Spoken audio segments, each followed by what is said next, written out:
When does a country stop waiting to be seen? Move past the limits it once accepted. Expand beyond what was expected. And start building at a different scale. The world is moving faster than ever before. Markets are global from day one. The standard is higher. But the truth is, the advantage is already here. Canada's next chapter won't be discovered by accident. We will write it ourselves.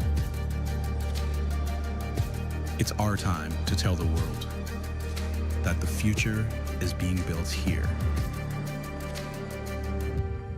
This is Canada's moment.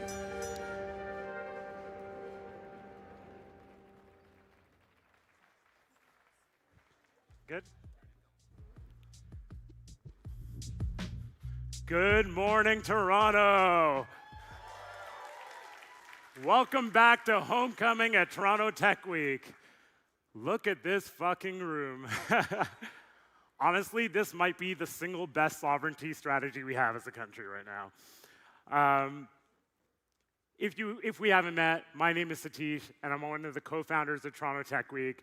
And you should know, I personally vet almost every single ticket application to be here in this room.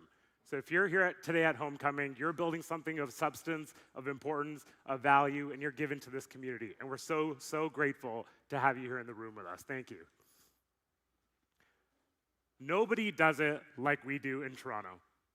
Seriously, across industries, across topics, across peoples, and every single year, more of the world realizes it. Put your hands up right now if you're a founder in the room. Let me see a show of hands. You see that? I know this because Claude checked. There are over 700 people in this room building companies. 700 founders in this room. 5 years ago, that many founders in one room in Toronto was not possible here. 3 years ago, they were counting out our biggest companies, and 1 year ago, they were still trying to convince you to leave. So look at everything that's happening around you. Do not underestimate us. Do not underestimate yourselves. These next few years will be decades long in opportunity. And that doesn't mean it's easy. It's not all rose-colored. There is so much pain here. We all know what it is. But being cynical is a choice, and building things is a choice. And the people in this room choose to build. And that matters. That matters because things don't just change because we wait and we wish for them to. Things change because enough of us push through the unknown long enough that we can't be ignored. And I'd rather we all go hard for this city, swing or miss, than sit back. So everything boils down today on this stage about building great companies, real global enduring companies. That's what everyone you'll see speak today shares in common with you. And that's how we make history. So today's gonna be fun, it's gonna move fast. We've got firesides, panels, talks, hopefully some surprises. And some of the biggest names in our scene are about to walk on stage. So thank you to everyone that makes that possible. Toronto is the greatest city in the world. Let's get to work.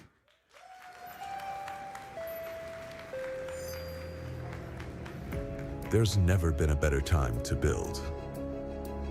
AI has changed who gets to build and how fast it happens. But world class asks for more. More craft, agency, and ambition. The only thing you can control is whether you go for it. This is the era of the entrepreneur. Make it yours.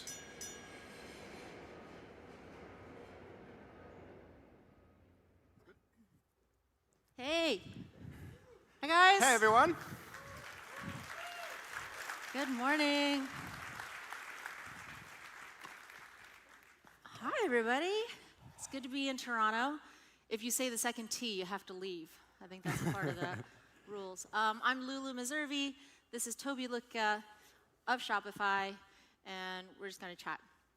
We're just going to have a fun conversation about we should probably be on our best behavior because, it's like a very discerning crowd here, and they would not want us to say anything controversial. We were practicing in the green room, and every topic that we said, we were told not to bring up. So I think we got all of those out of the system, and only the good ones are left. Toby, what is your favorite color?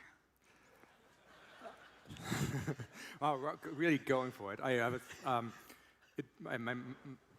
My stated preference would be something like orange. My revealed preference, always a very big difference these days. My mom just showed me a picture of my room at home, and it was painted black. And there was purple and teal accents. So I guess I had the cyberpunk theme nailed when I was at 8. So it sounds like total chick repellent, but if you see Toby's wife, who's this gorgeous, absolute get, I don't know how you draw the line from that to this, but you've somehow made magic happen. I made it up. But Shopify is green. So how did that happen? Yeah, color of money, Seems appropriate. It's we started with, shopping, and we wanted to simplify it, and made a green logo, and that's Shopify. So, easy. And that logo hasn't changed for many years. Yeah. There's been slight updates. Yeah. What would you say are the things that have changed from beginning Shopify till now? Because you've been remarkably constant. You've had one wife, which, True. some people would have 5. You have 1. You've had the one company. It's more a Silicon Valley thing, yeah. And so it seems like big picture, you're very constant, but then many things have maybe changed along the way. What are some of the big changes? I think you got to nail the big decisions, I think, and early, and then be super flexible on the small ones. And just, I started it not for Shopify. I started for selling snowboards. Really, it all sounds like a made-up story, but it's actually it's true, and I don't feel like I need to editorialize it. It's I kind of went into this looking to just make money, right? I knew computers, I knew how they work, the internet was useful. I tried buying snowboards from the internet, wasn't possible. Felt this was something I could do. Also couldn't work, because in Canada, I didn't have a work permit. So no one could employ me while I was in Canada, and therefore I started my own business, which, worked out. And so so you take one step at a time, and the point was I did it because A, I needed to make money, and B, I needed to learn. I was young, right? I wanted to cultivate some skills, and the thing I knew about myself very well from early days from school is I am unable to learn the solutions to any problem that I've never had. I need to, which sounds that sounds really, really dumb, but it's actually, at least for myself, and I imagine there's other people like me, it's actually a pretty profound insight you can have at some point, because it's very actionable. You can just trick yourself into having basically all problems, at which point you can learn everything, if that's what your goal is. And so I think as it comes to entrepreneurship, it's just the most beautiful way to expose yourself to literally all the problems anyone's ever had, right? Because now you have to deal with, trying to stay ahead of the needs of the business, you have to learn about all of finance, leading people to public speaking and all these kind of things. And so, yeah, so I was on this path and then just like went from there. And it is, you know what, on the why thing. So it is actually a remarkable thing.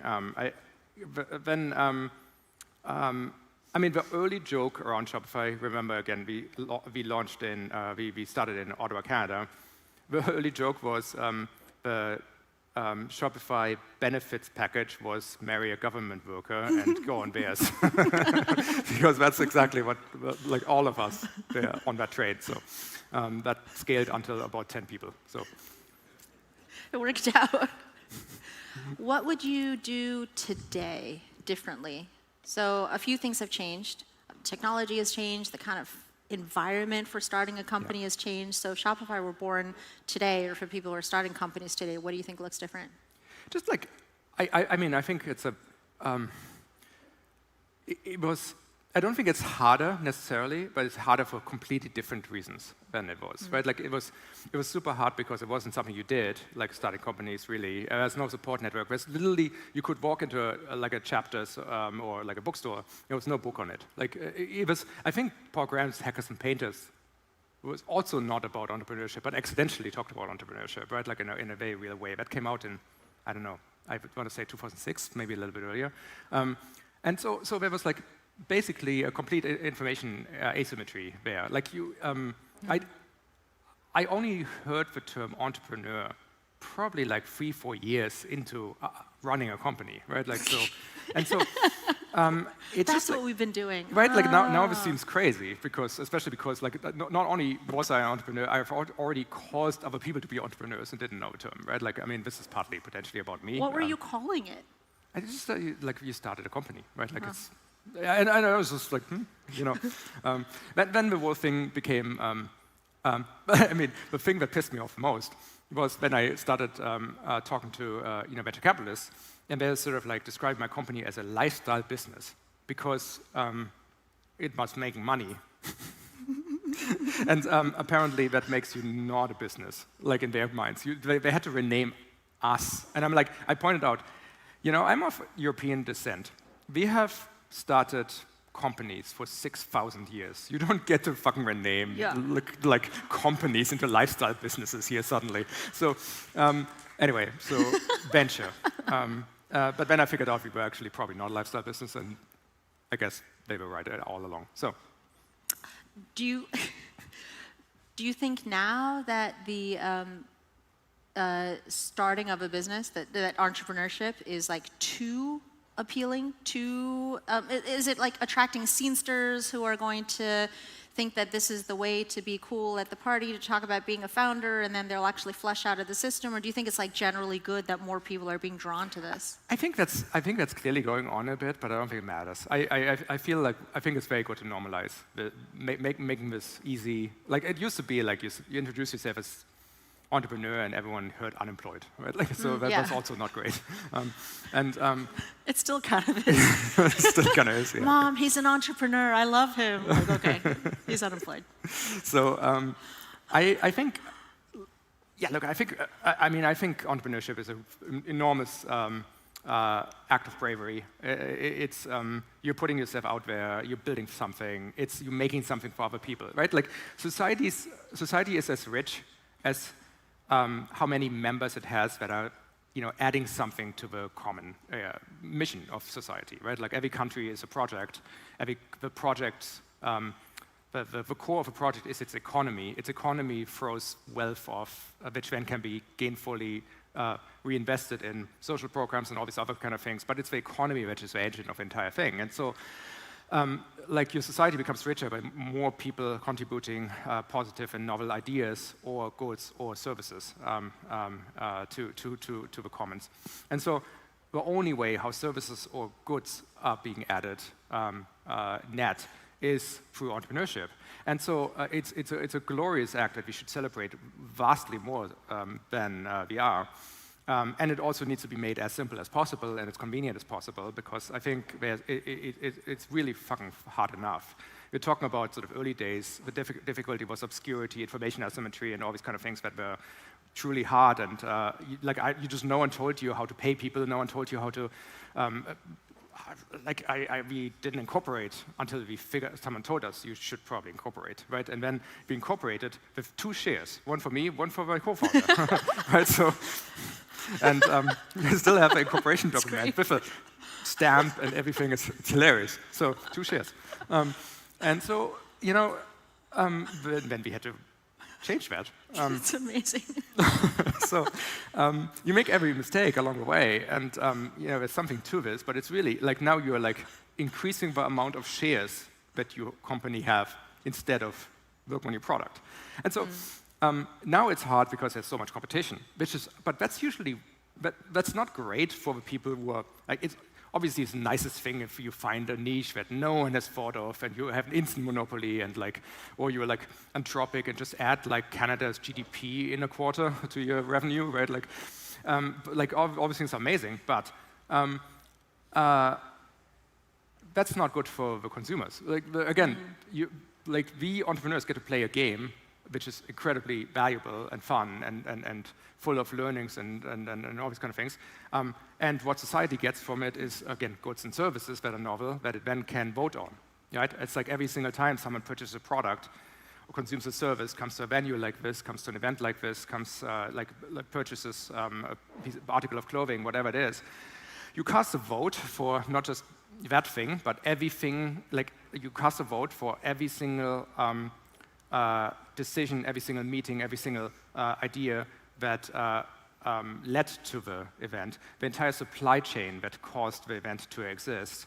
All the the vendors were setting the stages, the lighting, the sound, the booking, the tickets, everything. By being here today, everyone is voting for more of such events in this city by these people in the future. And so the world around us shapes by this sort of democratized, collaborative multiplayer game we call the economy, where the active players are the entrepreneurs. And I think that's really, really, really, really, really, really important for everyone to understand. By the way,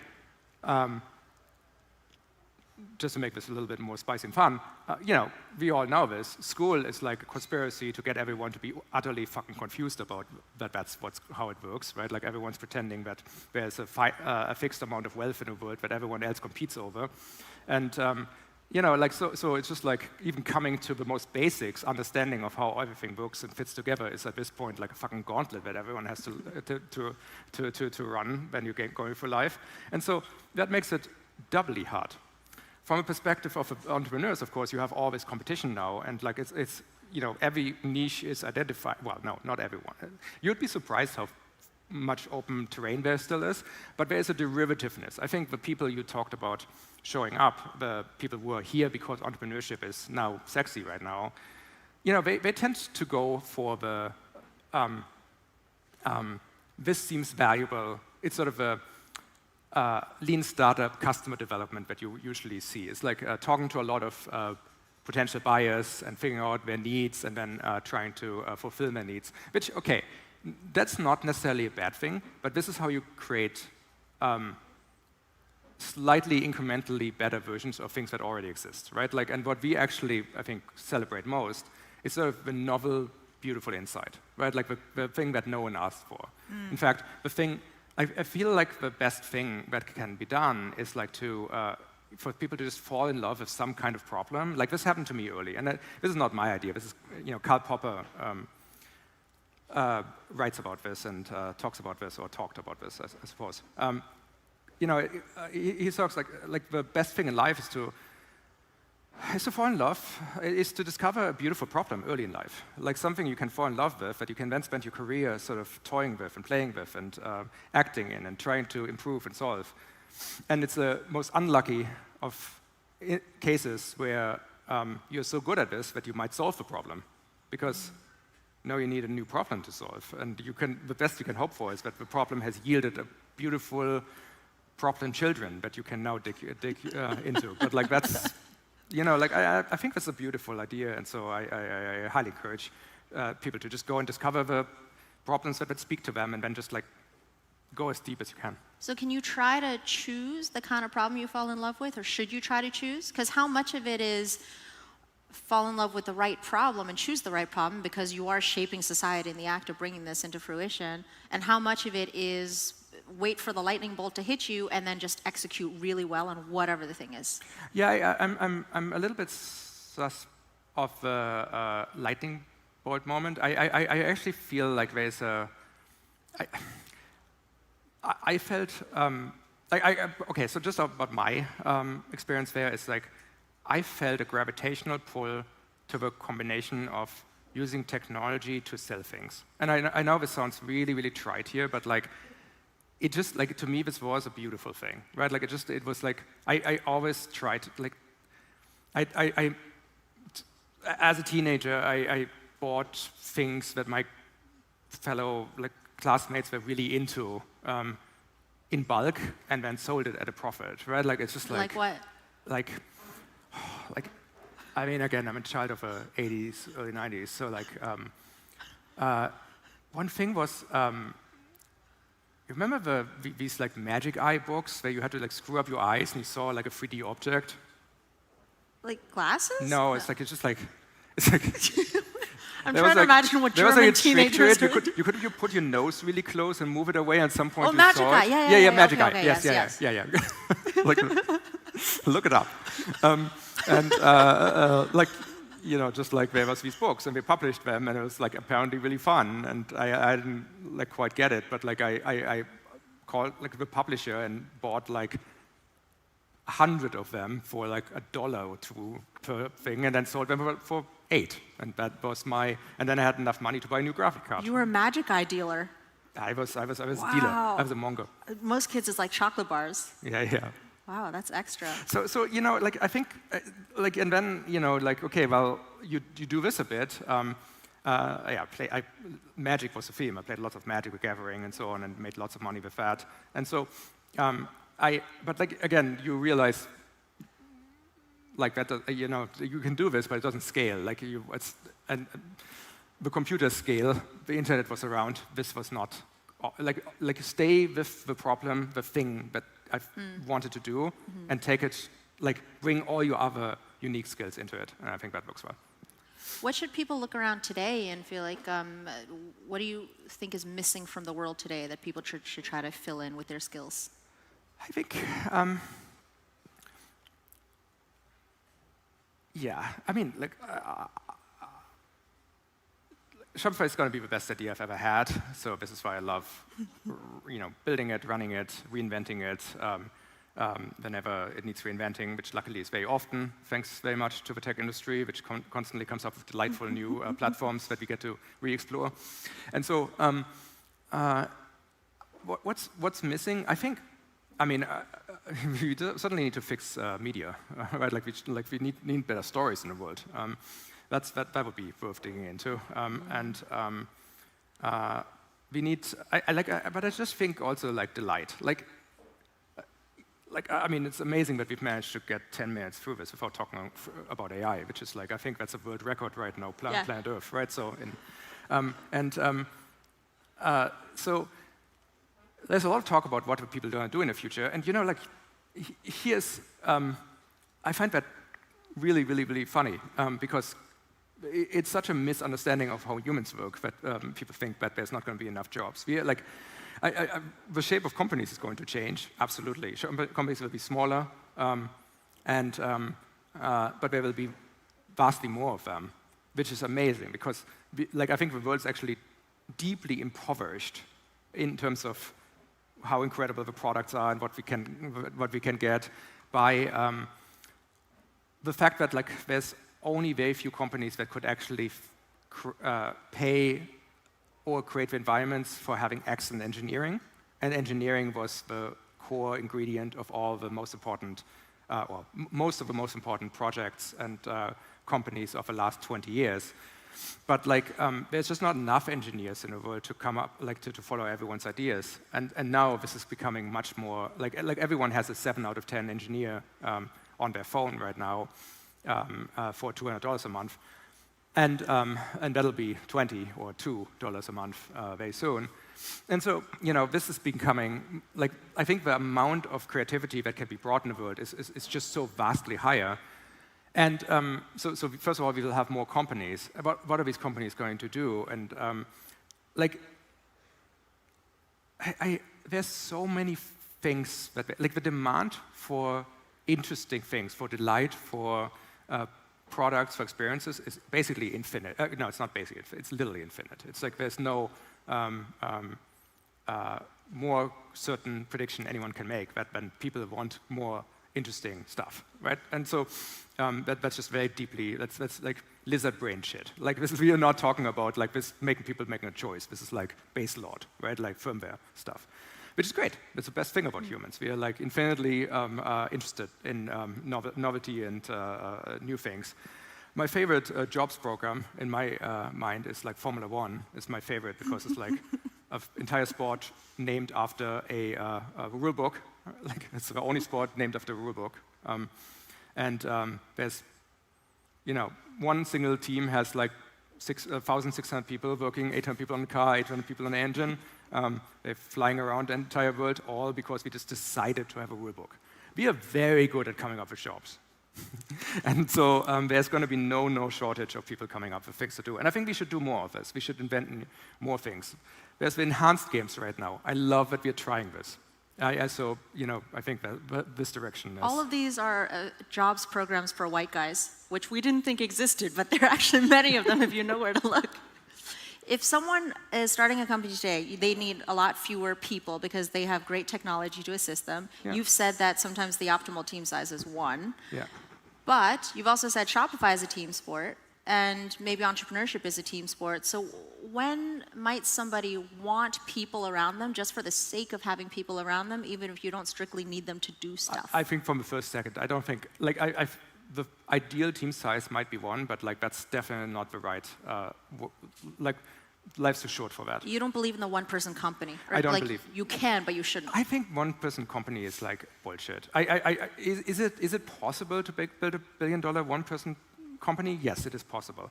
Why the fuck would you not spend some of that money to have someone else around? Right? Like it's just like it just seems so irrelevant. You know, so much of these stories are like we spend so much time to think if we could that no one stops to think if we should.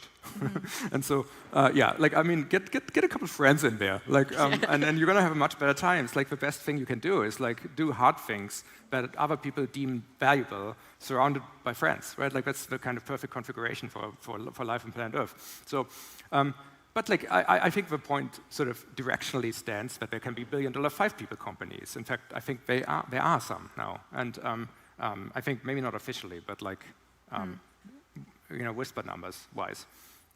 You think the billion-dollar company for one person is possible today? Yeah, It might have happened. It might have happened. Yeah, again, I don't know where the sort of, usually things happen and then they're denied for a long time and then at some point people are, it's too interesting to share, so I'm going to wait for that. But I think we are on that part of the equation here. Yeah. You have said for a long time that Shopify's ethos is arming the rebels. Does that change as the company has gotten so successful?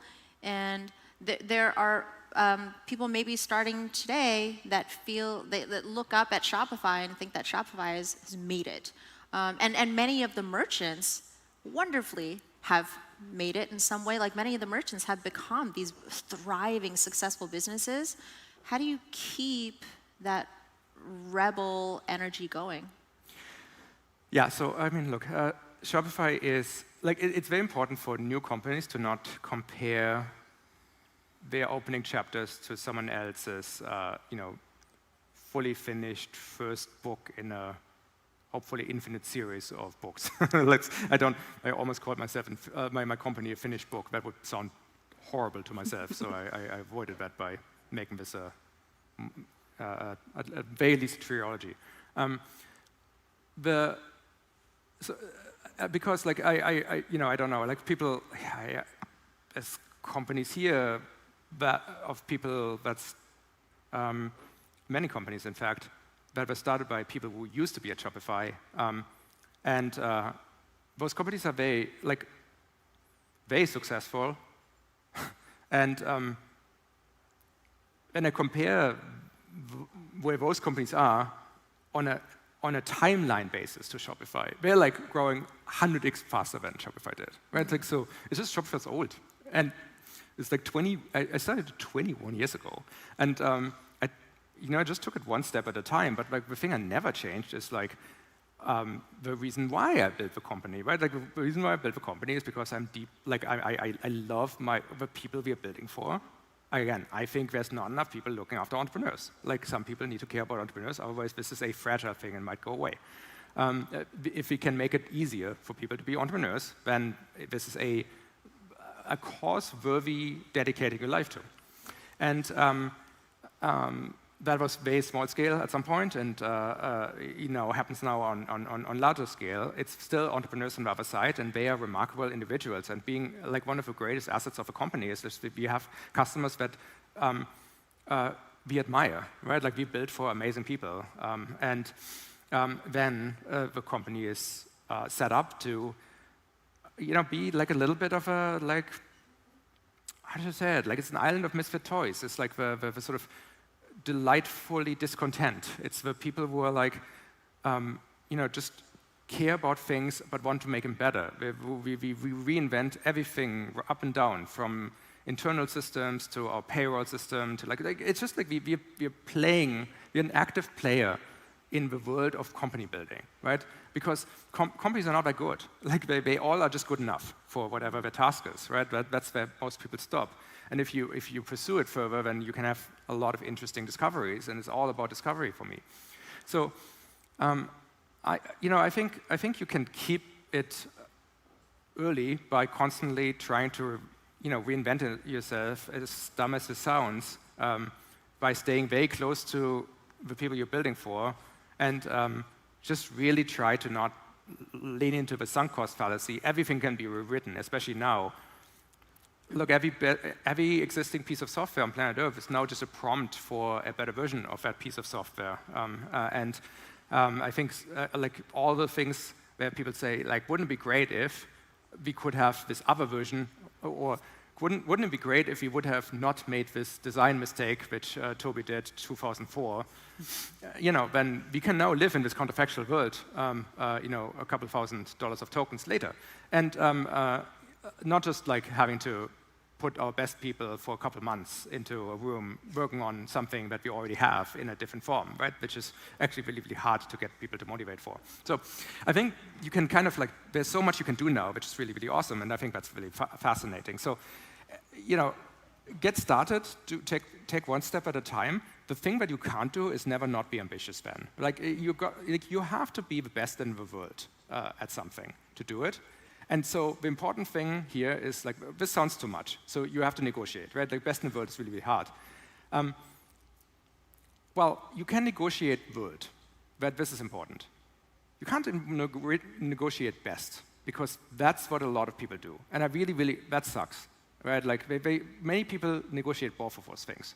They say, I'm going to be the best, or I'm going to be a good service provider for accounting services in downtown Toronto. Like, now you negotiated the entire sentence. Now you gotta want to be the best. You're gonna want to be the best product, but world can be something. It can be downtown Toronto, especially if you're starting a restaurant or whatever. Like, it can be the Canada, if that's the market. If you're starting something that's hard to take international, it can be a niche. Like, building the best solution. Like, Shopify was not the best e-commerce solution when I launched it. It was the best solution for people who started online snowboarding stores when I launched it, because that's the only problem I knew how to address. And we had none of the features needed for basically anything else, and people were very quick to point that out to me. And so, from there, we figured out how to make it better. And I think that journey is good. So you renegotiate what world means. What is the world to you? But you can never, ever compromise on the best. It's hard to believe that the guy with the teal and black room would make a design mistake, but I take your word for it. What are some things that happened over the course of running this company that at the time were like excruciating and dark and terrible, not to make you relive trauma, but that now you look back on and were really useful or formative? Well, seemingly the worst thing that happened in the entire history of a company is that I publicly stated that I like the Ferrari Luce. That seems to be, like, of all the things I've ever done, that seems to be the most controversial thing. It is. It's unbelievable. I can't even look at you right now. Great. Jesus Christ. Tough crowd. Toby bought that Ferrari, the one that everybody hated. He looked at it and he saw its inner beauty, so I appreciate that about you. It's dead in my best. We actually, when we were preparing for this and riffing on what things to talk about, we briefly entertained and then decided not to talk about being a Canadian founder or being a founder in Toronto. Your view is like just shoot straight for the top. Don't artificially corral yourself. Don't make yourself junior in some way. You don't need a qualifier. Just try to be the very, very best. Can you talk about why it's almost easier to try to be the very best than to try to be good? But this is my point on the world thing. You know, like, it's just like, look, you cannot negotiate the best thing, because here's what happens. Almost wherever you look in the world, there's a bell curve. There's like sort of, on a scale of 10, there's nothing, 1, 2, 3, and like sort of like, I mean, you've seen it a million times, right? Like, and it turns out like all the competition for basically everything is in the middle, right? Like if you say I'm going to be good, well, there's a lot of people who are trying to build a good thing. A lot of people are trying to go for bronze. A lot of people like just want to be part of something, or you know, like. But if you go for best, there's actually not that much competition for that. Most people don't allow themselves to do it, right? And so, you know, Shopify has never been a company for Canada. It's a company of Canada.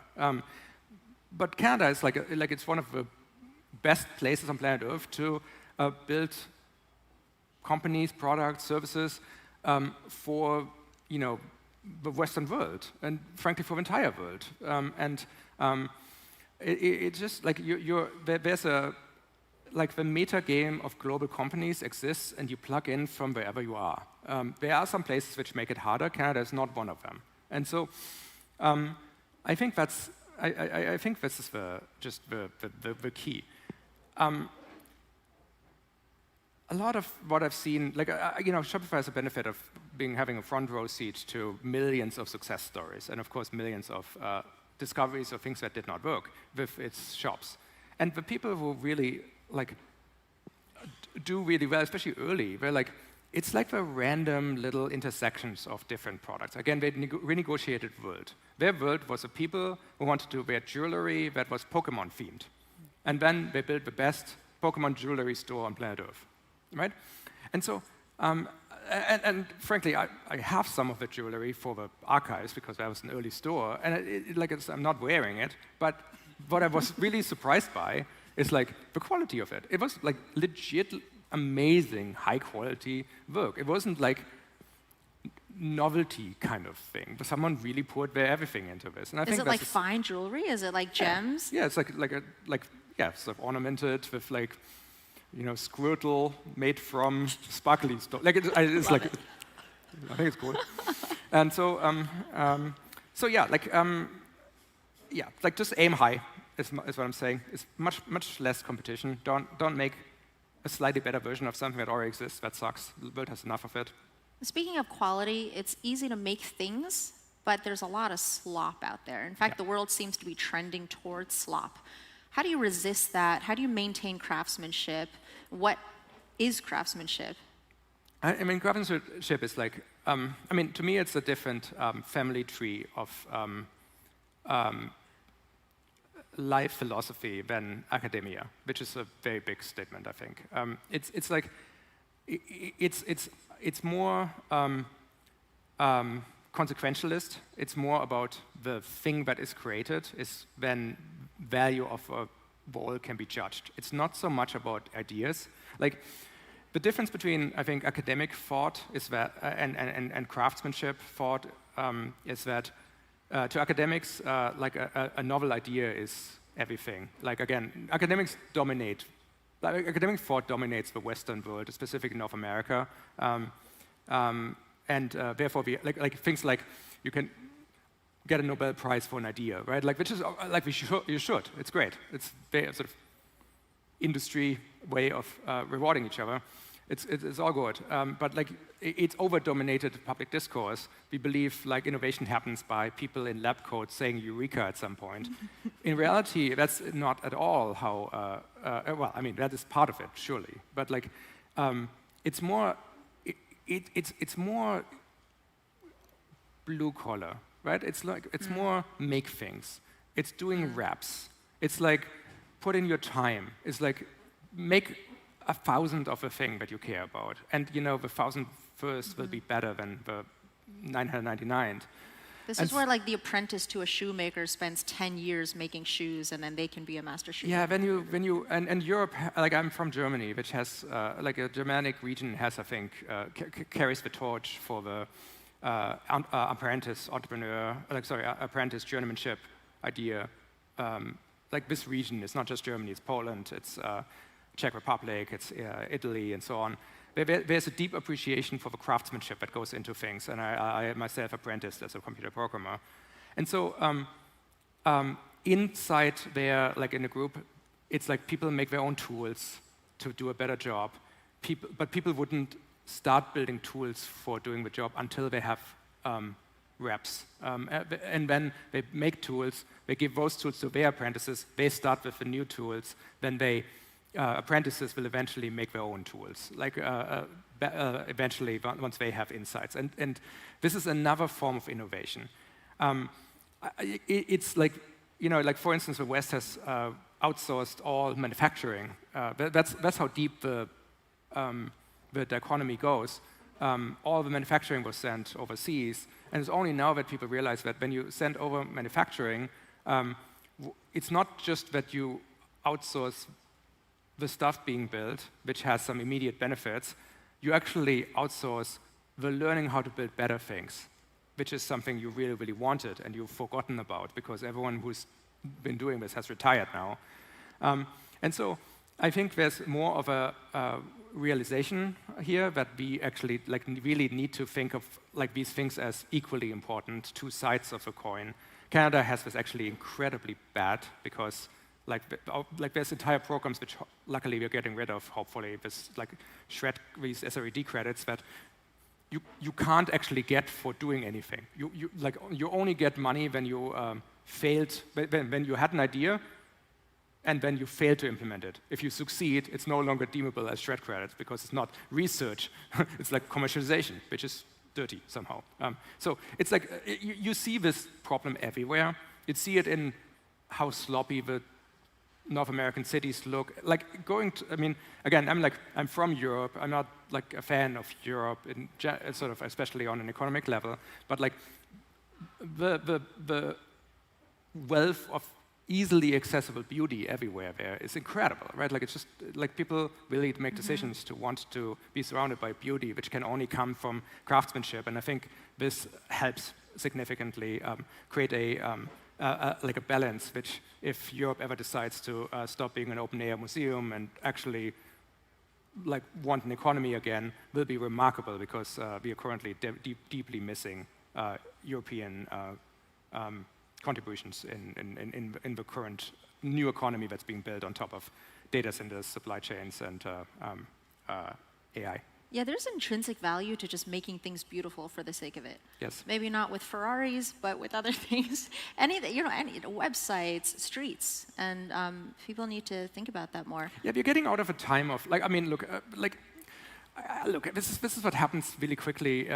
The moment power gets centralized, you know, like in society, you see it like Soviet Union or so. You end up with brutalism, right? Like you must destroy ornamentation.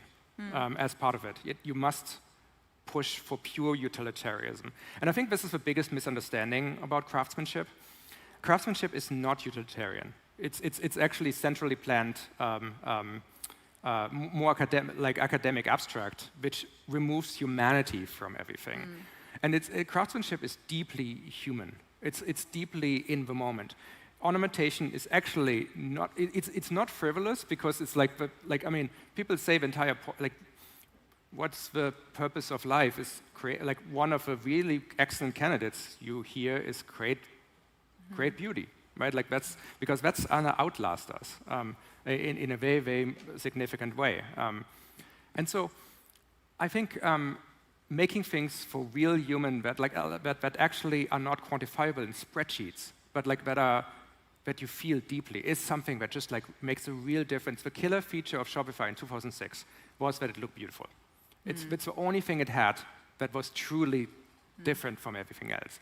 Like other software had better features, was deeper, was more insightful, but Shopify was beautiful and was legible, and it was understandable. We tamed the complexity of starting a real business.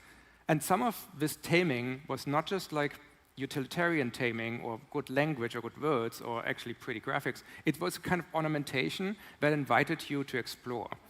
And so I think that's, these like really, really, really deep and very powerful concepts are just like not harmonically reconciled in the North American school of thought.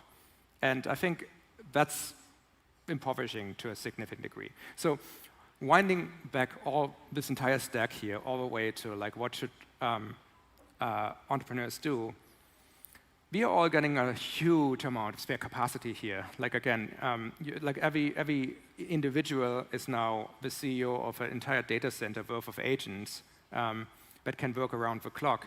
This creates the ability to get away from razor-thin margins of you just need the thing and it needs to work somehow, to fairly easily you can say, you know what, like one of those agents can really like laud the thermonuclear front-end design skill that you just download from the internet that makes everything look absolutely like a banger web design, and just make more beauty. Like at least get started. While this might be sloppy beauty initially, after it exists, then have your mark on it. Like spend some of your attention, which got saved. Like you don't need to figure out that you have to incorporate your company. Your clanker will tell you. It will even fill out the forms for the city hall, so you don't even have to spend a lot of time on it. That frees up your time while you're starting a business. That time, work on the things that are unquantifiable, that are like hard to reason about, hard to put in spreadsheets, because with that you make products that actually speak more to other humans, which is what we really care about. You do such a wonderful job. Everyone who isn't following Lulu on various social media, specifically X, it really needs to follow. And like you talk about talking direct to your customers. One of the ways you talk directly is through demonstrating the depth by which you thought about the problem domain through the way your product is created, and then you need to afterwards tell them why you spend so much time and like why it matters to you. And I think when you combine those things, you have a real good blueprint for starting new businesses, and it's a great time to start new businesses. Last question before they give us the giant hook. There's a lot of fear and anxiety out there. You hear like, we're cooked, permanent underclass, there's a lot of negative sum or zero sum thinking. It all goes back to this kind of cynicism and pessimism. But you don't think that way. What is your rebuttal to this perception of we are cooked, there's no point, permanent underclass? Instead,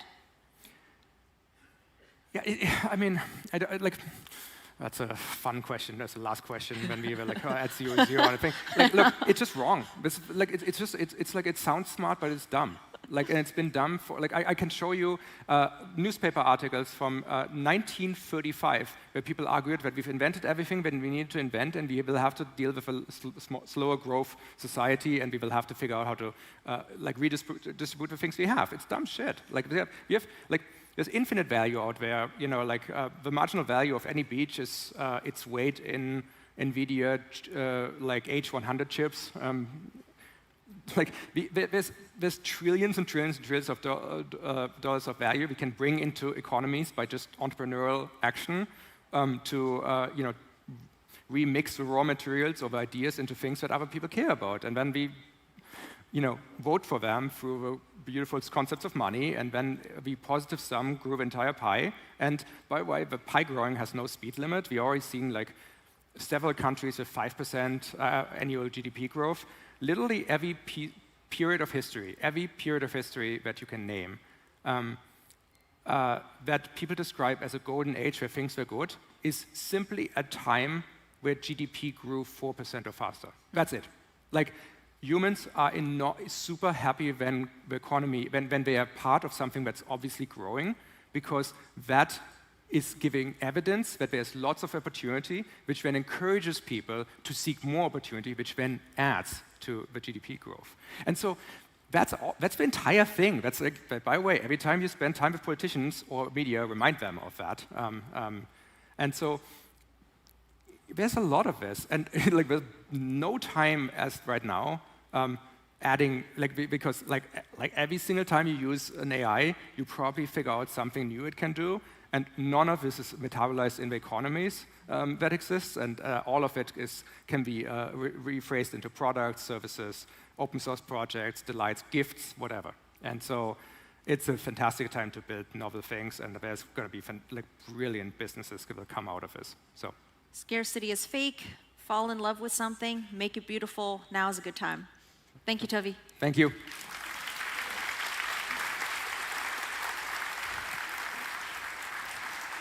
Thank you. Woo.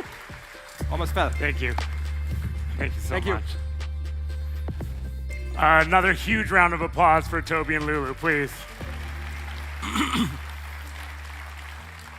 Lulu is an absolute phenom, but my favorite thing that I hear about Toby, I forgot who said this first, is that he is every founder's favorite founder. And you hear that, that's not a Canadian, that is across the continent, his reputation, and there's a reason for it.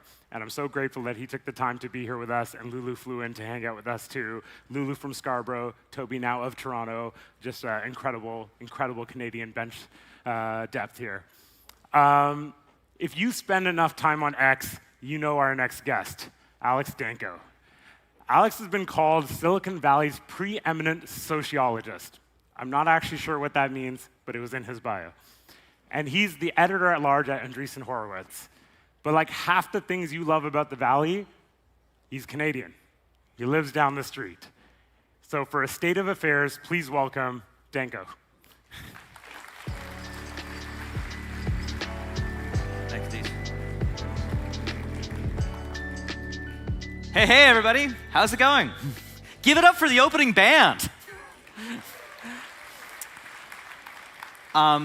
Show of hands before we get started. How many people flew in from San Francisco for this? Very small number of hands.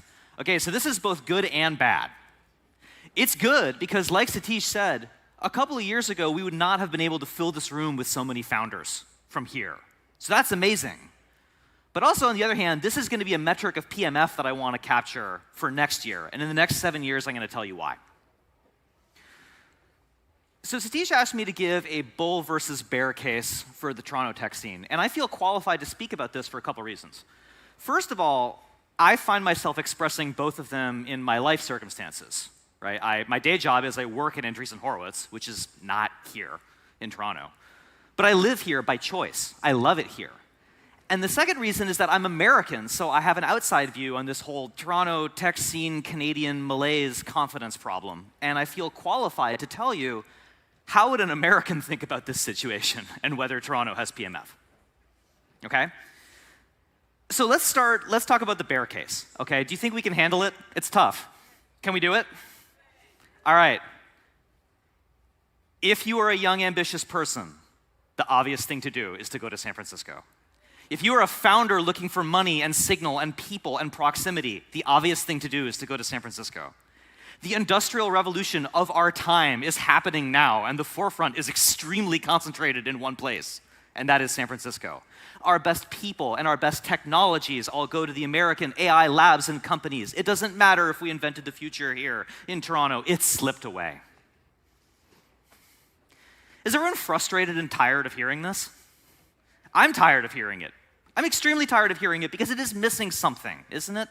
There is something that's very important happening here that we haven't grasped about what is working. And so we need to make the bull case for Toronto. And we need to actually dig into this question. This is the hard question that is always asked. What is it that Americans have that we don't?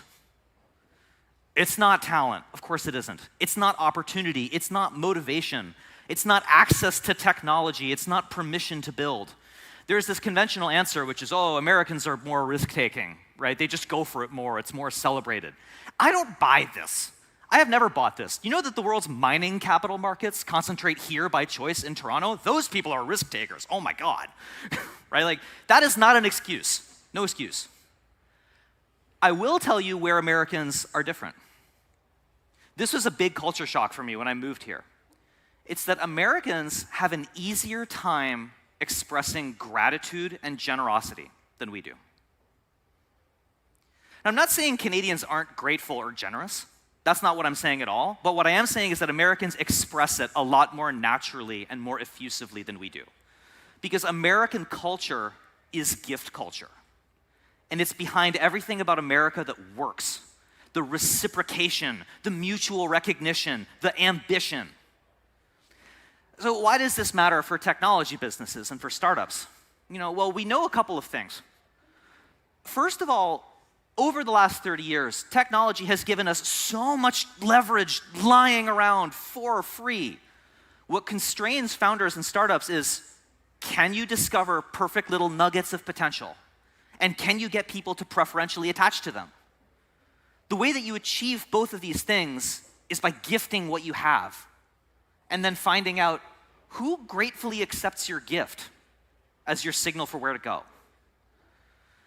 Second of all, we also know that the practice of software engineering, which is discovering good constraints and good affordances and sharing them across companies and industries for everyone's collective benefit, is also gift culture. This isn't just an open source thing, by the way. This is technology as a practice, as a thing we do, as an action. And it is gift culture. It's this two-way exchange, this two-way sharing and gifting process between you and the collective scene, the collective knowledge. And this is why startups at their pure form are really well understood as this act of repeated gift exchange. Think about everything that actually matters in a startup. All of the important interactions in the nucleus of a promising company are gift exchanges. The prototypes and demos are gifts of time and feedback. Good product and engineering decisions are gifts that you pay forward from builders to users. Good engineering culture pays a gift forward. Angel investing pays a gift forward. Your best hires are paying a gift forward. Here in 2026, honestly, the best predictive factor I can think of for will you build something awesome and will you build it in an awesome way is, will gift culture be a tailwind for you? How much gratitude and generosity is out there with your name on it? Now, with this in mind, let's do the bull case for Toronto, okay? The industrial revolution of our time is happening right now, and Toronto's contribution has been some of the most important gifts that helped it get started. We gifted so much of the technology, we gifted so many founders, we gifted so many interns. Our gifts are everywhere, and everyone here in Toronto has so many connections to the gratitude. We're creating a new foundation for how to build companies and how to build everything. The models and the weights of our best collective ideas, this new practice for how to build, this new culture for how to build, and embedded in this living practice, in San Francisco, in Toronto, everywhere, is a profound gratitude for Toronto that is in the people and the practice, and honestly kind of in the technology itself in a weird way. I don't know how companies are going to get built in 10 years' time, but it's sure not going to be how they were built 10 years ago, right? I don't think the 10 years ago metrics are leading indicators of anything. TurboPuffer is doing what, 100 million revenue on 1 million raised or something like that? Like, we're in this new world where the main thing that matters for can you actually build wildly successful tech companies is technology generous to you? There's nowhere in the world that the San Francisco tech nucleus is more grateful to than Toronto. When people say Toronto helped start the AI revolution and then got nothing for it, I think of the proverb, I store my food in the belly of my brother. Trust me, we got something for it. We got plenty of tangible things, like every AI company opening an office here. Think of all the great founders cooking here. We're at, what, 8, 9 companies that are hitting $1 billion of revenue. Real things are happening now here. But that's not even what I think is the best part about Toronto. I think the best part is that we got something even better. We got an awakening of a sense of ourselves as generous, and a sense of the world out there as being grateful to us. Real confidence doesn't grieve what's slipped away. It celebrates what we've given away. And that's why I want to propose a metric of PMF for Toronto Tech, is that we should measure how much gratitude to Toronto Tech is out there. And one way I propose we measure it is by asking how many people fly home to Toronto for Tech Week? How many people ache in their heart to be here in the spring and to go to New and eat patties and be grateful for this? In life, we're defined by what we give, freely and joyfully. That's the bull case for Toronto Tech. That's the bull case for every founder here and every company being built here, is because technology is grateful to you. And that's the best advantage you could ever want, and it's something nowhere has like Toronto. Thank you very much.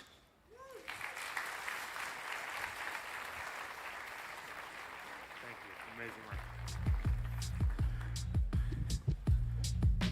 All right.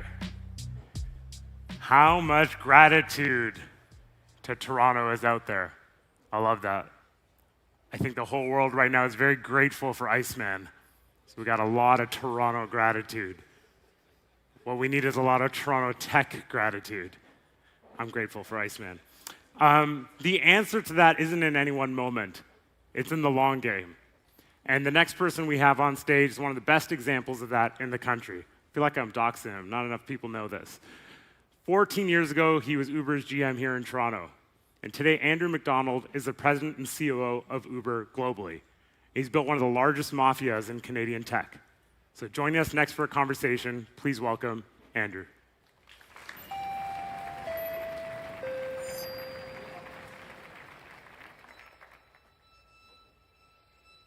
I used to think the smart move was to leave, to chase whatever was happening somewhere else. But the longer I've been here, the further that's been from the truth. Some of the most ambitious work in the world is happening here, by people who chose to build here on purpose. And the world is just starting to notice. This is the long game. And we're not stopping now.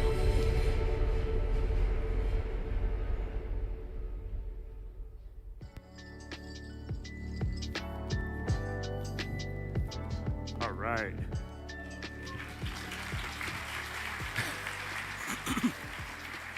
Welcome to Homecoming, Andrew. Great to be here, and Thanks thank you for for being doing this. This is a really important week. I think it's going to be super fun. Everyone calls you Mac. Is that right? Yeah, Mac is good. I can call you Mac?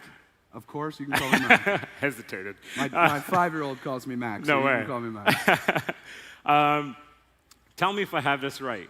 You joined Uber 14 years ago to get things rolling, then went on to run all of mobility and delivery globally, and then you crushed that so much that Dara put you on a one-way flight to New York and made you president and COO last year. It's a short version. It's probably overly flattering, but yeah, that's roughly the story. Yeah. Incredible.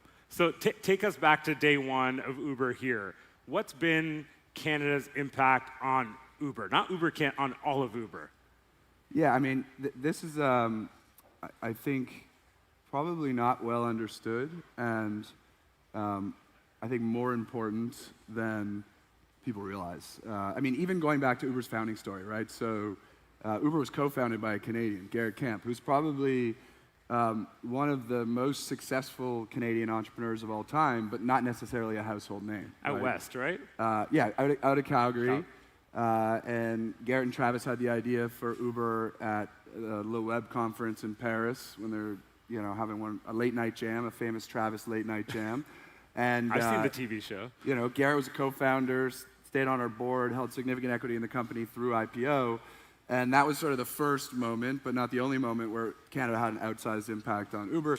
Garrett brought over some engineering talent from Calgary, so some of the early engineers that built the original Uber app were Canadians.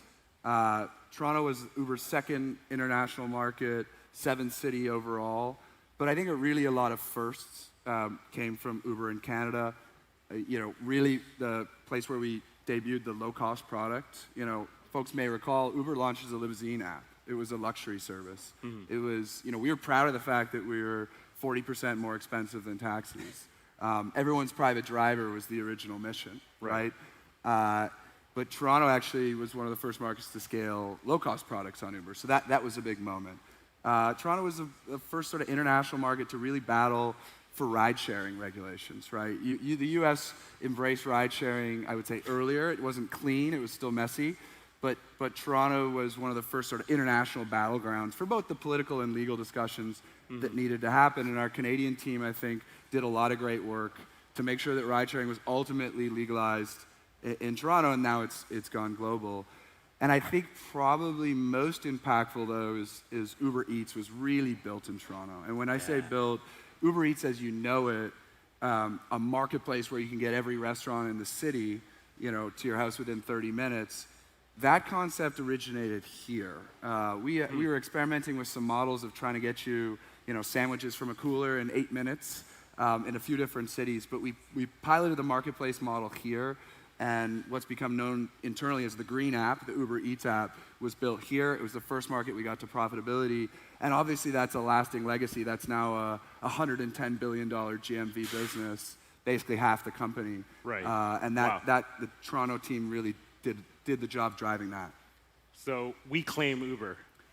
You claim Uber We Eats, claim yes. Uber. Yes. Yeah, at least half of it. Something like that, yeah. I mean, that's incredible. I spend a disgusting amount of money on Uber Eats.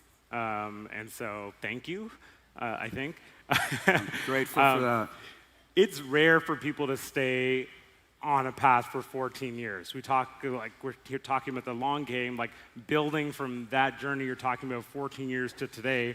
I spent 10 years at Shopify, and I feel like we're a dying breed, double digits in a single organization through that level of scale. If we pulled up, whether it's the stock chart, the employee chart, the volume charts, like over that time, that's absurd. Like, what were the pivotal moments in that journey? What kept you on that drive for that long? I mean, it's a great question because I certainly didn't set out with a plan to be at the same company for more than a decade. I mean, my father was 32 years with General Motors, and I sort of looked at that and was proud of that, but it was also like, that's not going to be me, and also that's not how modern, careers work. Right. People hop around every few years. I think what I didn't realize is that when you get into something, and I think particularly when you get into something early, and you feel passionate about actually the mission, and you love the product, and you use the product every day, and you enjoy the people you work with, and the learning curve is really steep but rewarding, why would you leave? And so for me, I've always used the filter of, if those three things are true, if I'm learning, if I like the people I work with, and I feel really passionate about the product and the mission, then I'm going to stick around.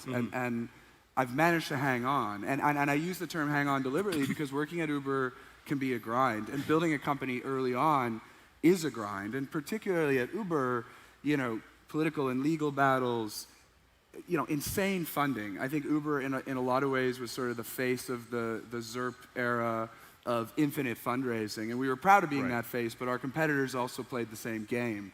And I think that sort of camaraderie that you build from being in the trenches in those hard moments actually keeps you around, right? And so I've had this unique phenomenon where whenever things are great, I'm like, well, why would I ever leave? This is awesome. And when things are really tough, I'm like, I'm not going to leave my colleagues at this moment because I feel a responsibility to stay and help build through that. So, less than like key moments that have kept me around, it's that sort of feeling overall. Yeah. I love that. And you talked about the ZIRP era. I used to be able to get across Toronto for $3.50. And I think like AI tokens now are the version of Uber rides back then. I have heard that. I saw an analogy on Twitter yesterday that said like we're in the Uber pool phase of AI where everything is subsidized. There's unlimited CapEx flowing into the market. And users of the tools are the beneficiaries. There's at least a dozen people here with their laptop just slightly ajar, just trying to clock in their quad capacity. The other impressive thing that I honestly didn't realize until very recently, I'm almost embarrassed about it, is like the number of founders in our market that came out of those years in that team. Like I know of Dan Park from Clutch, Raquel Erdison from Wabi, Rob from Float. That's absurd as is, and I think I'm missing people. Who am I missing here? Yeah, I mean, Bowie from Pepper, The Peak, Brett Chang, built and sold The Peak and bought it back. And I think there's other folks like Sheldon McCormick, who was a co-founder at Properly, and you know, Properly ultimately didn't work, but they built an incredible team and had an incredible concept and product, and the timing was just sort of off, right? So I think there's probably dozens of names. They're either quietly founders or are like early employees at companies that I can think of, and it's really special. And I think it's something the whole Uber team is proud of. Like a thing, you know, we talk a lot about starting companies. I'm obviously a big believer in that mission and purpose, but the other big opportunity set is like if you're not in a position or interested in starting a company, joining and helping a company scale from 1 billion to 10 or 100 or any is like an equally challenging journey. And there are a lot of refounding moments through that time. And you talk about whether it's people that came together to start Uber Eats that became this thing, or you know, through many chapters of Shopify, people that were founders of different moments in that company. I think that can be like as rewarding and obviously as impactful on the market when you then look at, again, the alumni coming out of it, the stories coming out of it, you know, and maybe they just don't get the same credit. Yeah, I mean, look, I think there are elements, so I mostly agree with that, for sure. I mean, I think the beneficiary of joining as an early employee versus having to go 0 to 1 yourself is like often product market fit is already there or like at least emerging. Yeah. You know, so some of the folks who are early at Uber, we get a lot of credit for like building the company, but I'm not sure it would have mattered if it was me or somebody else because the product market fit of Uber from day one was so strong. But what you do get is scale. You know, as you say, like we had, I remember first Friday night in Toronto, we had 6 cars on the road, right? Yeah. And the problems and how you operate when you have 6 cars on the road, and then 14 years later, we have 10.5 million people who earn money on the platform monthly on Uber. You know, that's a scaling, a set of scaling lessons over the last 14 years that I couldn't have got anywhere else. And same for team. Before Uber, you know, I biggest team I managed was 6 people. 3 of them were unpaid interns. 1 of them was my sister. And, you know, now we have a company that's, call it 30,000 people, and learning how to like run systems and processes and an operating cadence that works at that scale. Yeah, you know, you growing up with the company, you get all that benefit. Now, do you think, like if you're a young person in the room, do you think it's a good idea to go get a job in big tech versus start a company? Like, how do people make that choice? I think, so it's a great question, and I'm not sure the answer is the same for everyone, right? Like, I actually have to think, you have to think a little bit about like how you're wired, right? And I think the more sort of risk tolerant you are, the earlier you should go, right? And I think the benefit of going and working at big tech, like, and you know, big tech in Canada, like Shopify would be a great example of that, is I think you see what great looks like, right? Because the type of talent that Shopify is able to get across every domain shows you what great looks like. And I think there's a value to the apprenticeship that comes with that, right? If you're a designer and you're learning at Shopify, you're learning from the best. And then if you want to go do something earlier stage after that, you're set up with the toolkit. So I think there's value in big tech to see what great looks like. But I think you could go completely the other way and say, I'm going to go right out of school, or I'm going to drop out of school, or right out of high school with the tools that are available today, and I'm going to build a company from day one, and I'm going to learn by putting my hands into the thing. And I think that brings a lot of value too. But you have to be comfortable with discomfort, right? Like you're going to feel sick to your stomach every morning because you're not making money, and you're not sure if your product's working, and you're not sure if your company's going to survive. And I don't think that's for everybody. You know, when I go to SF in New York, I feel like you can throw a stone and you hit a Canadian in tech. And like that network runs so many layers deep. We heard about it from Danko earlier, a bit from Toby. And it's starting to get a lot more visible what the influence and impact of Canadians in public tech companies, at Frontier AI Labs, across the gamut are. What do you think it is about the Canadian profile, the builder profile, that makes it disproportionately present in that leadership layer? Or is that just a lens that we have because we happen to be sitting here? No, I think that's real. I think that's real. I was talking to Elliot last night at the dinner, and you were talking about how you run into Canadians in high places in Silicon Valley or at large tech companies in the US, and you don't even know until you sort of both discover that you're Canadian. And, like a handshake, or you start to sort of piece it together, and you see how many of these folks are out there. And I don't know if there's one defining trait, but I think it's real. Like, I think there's disproportional representation. I think some of it is probably that people who ultimately do well as building companies, and even people who do well within larger organizations, are sort of the quiet builders who don't necessarily seek personal credit, aren't playing internal games, aren't sort of out there for external aggrandizement, and are really just sort of trying to do good work in service of the mission of the company. And I think over the long run, and I think our thesis is the long game, that if you sort of quietly do good work and you use the filter of, is this decision the right decision for the company, that those people ascend in organizations over time. I think that's part of my story. No bullshit, no politics, no self-promotion. Just sort of quietly try to do good work, make good decisions, work very hard, and I think the score will sort itself out. And I think there's a lot of Canadians that are doing that within tech.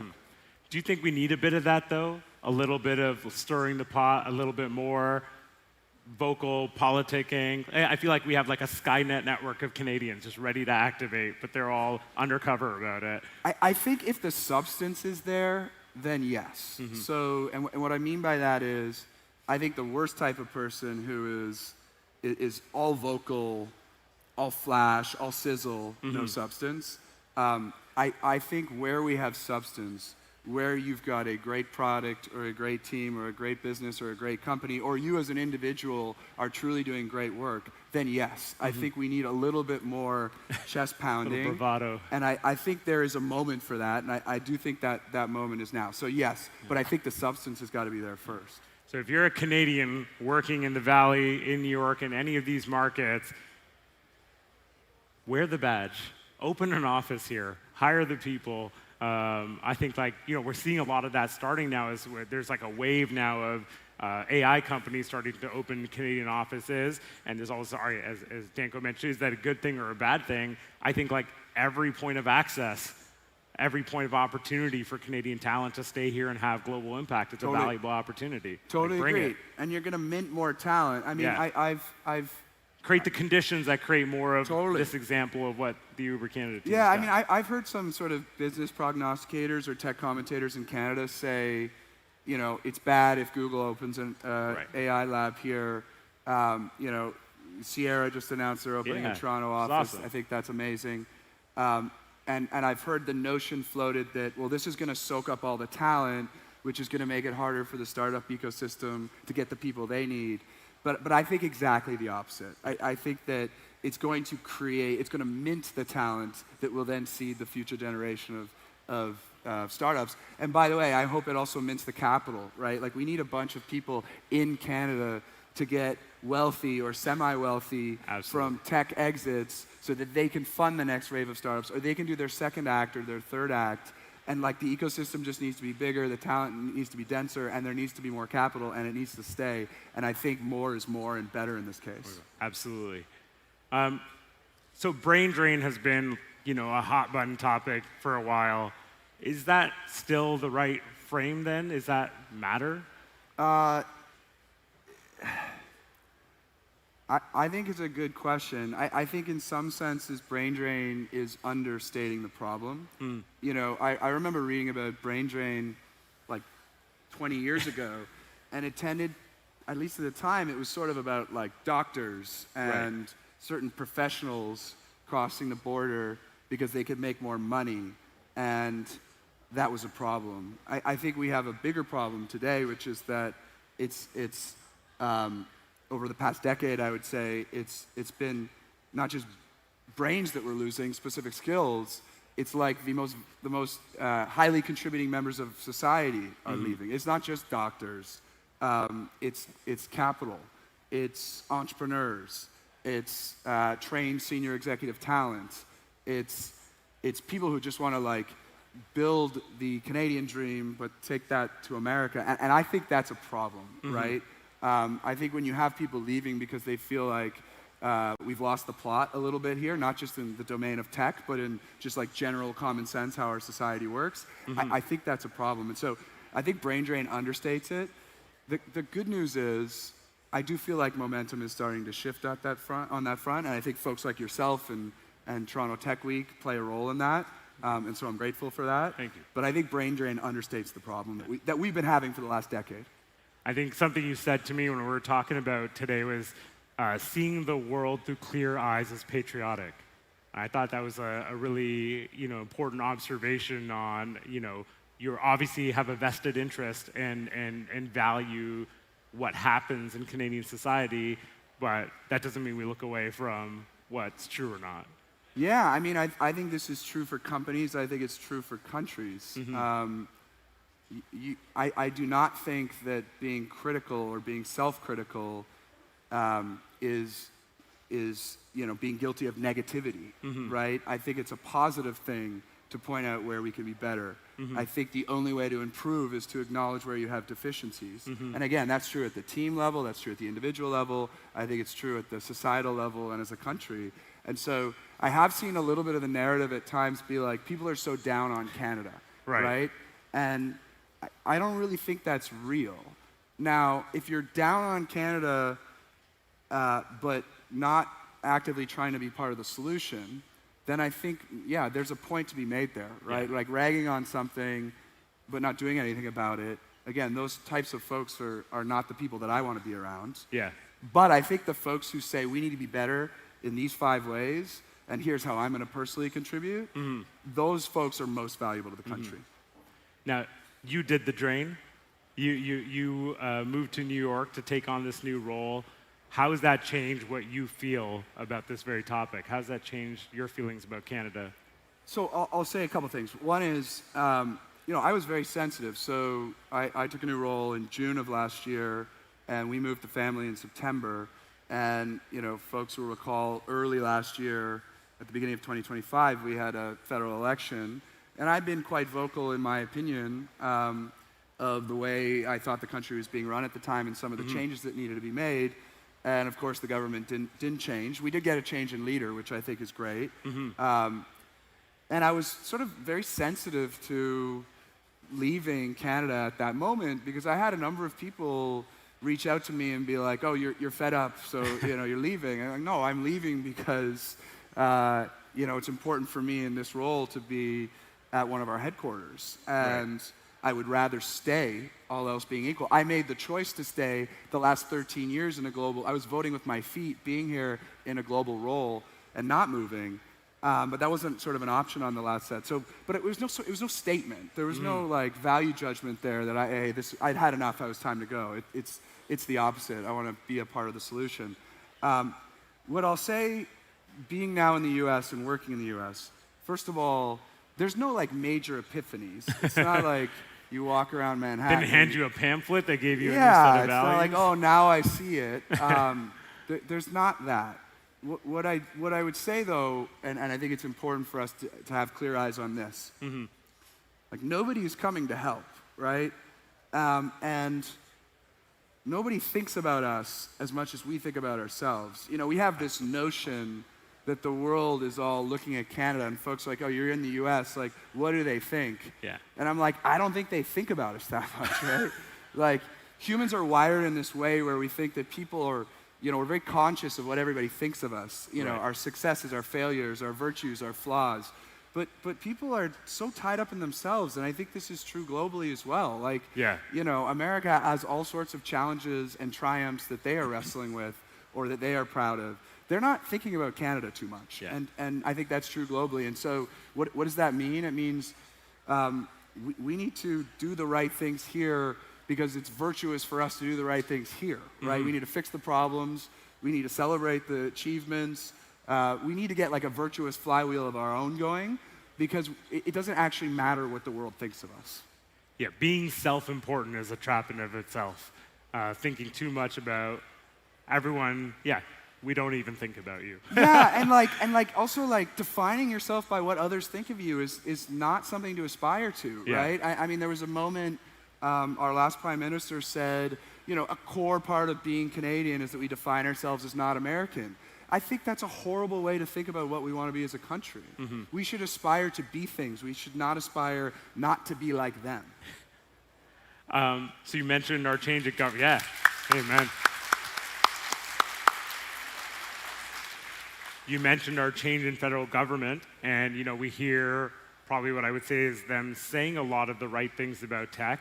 Do you think they're getting some of those things right, or do you think they're still missing the point? I think a lot of the direction of travel is vastly improved, right? And I hope and I think a lot of folks that are in positions like ours, with some influence and some point of view on where the country should go, feel that way. I think it's really important that we move quickly from announcements to progress, and I think it's really important that people like this room and Build Canada and all these groups trying to improve the country are holding the government to account, right? I think the accountability tracker that Build Canada has built is amazing. And if you haven't checked this out, you should look at it. Basically tracks every single thing the government said they're going to do, and then what the progress on that thing has been, to a very granular level of detail. And I check it regularly. I think it's great. Amazing. So I think the announcements are generally pointed in the right direction. I think the mood music is good. I think some of the bills working their way through parliamentary process are good. I just want everything to go faster, right? Like it has been, we have had a new government for well over a year at this point. The government has had or now has a majority control, which means they're able to get their agenda done. There's a will of Canadians for change. I think there's broad support of the government, which means I think they should feel like they have a mandate for what they're saying they're going to do. And I think that the direction of travel is good. I think we just need to go much, much faster. I think Major Project Office targeting 6-month approvals is admirable. I don't know why that can't be 6 weeks with the tools we have, right? I think there are a number of examples when governments have had their, had their feet to the fire, that processes that take years actually can take days. In the early days of the Ukraine-Russia war, Germany approved new LNG terminals in a matter of days, which previously was impossible, right? So it is possible, but it just needs to go faster.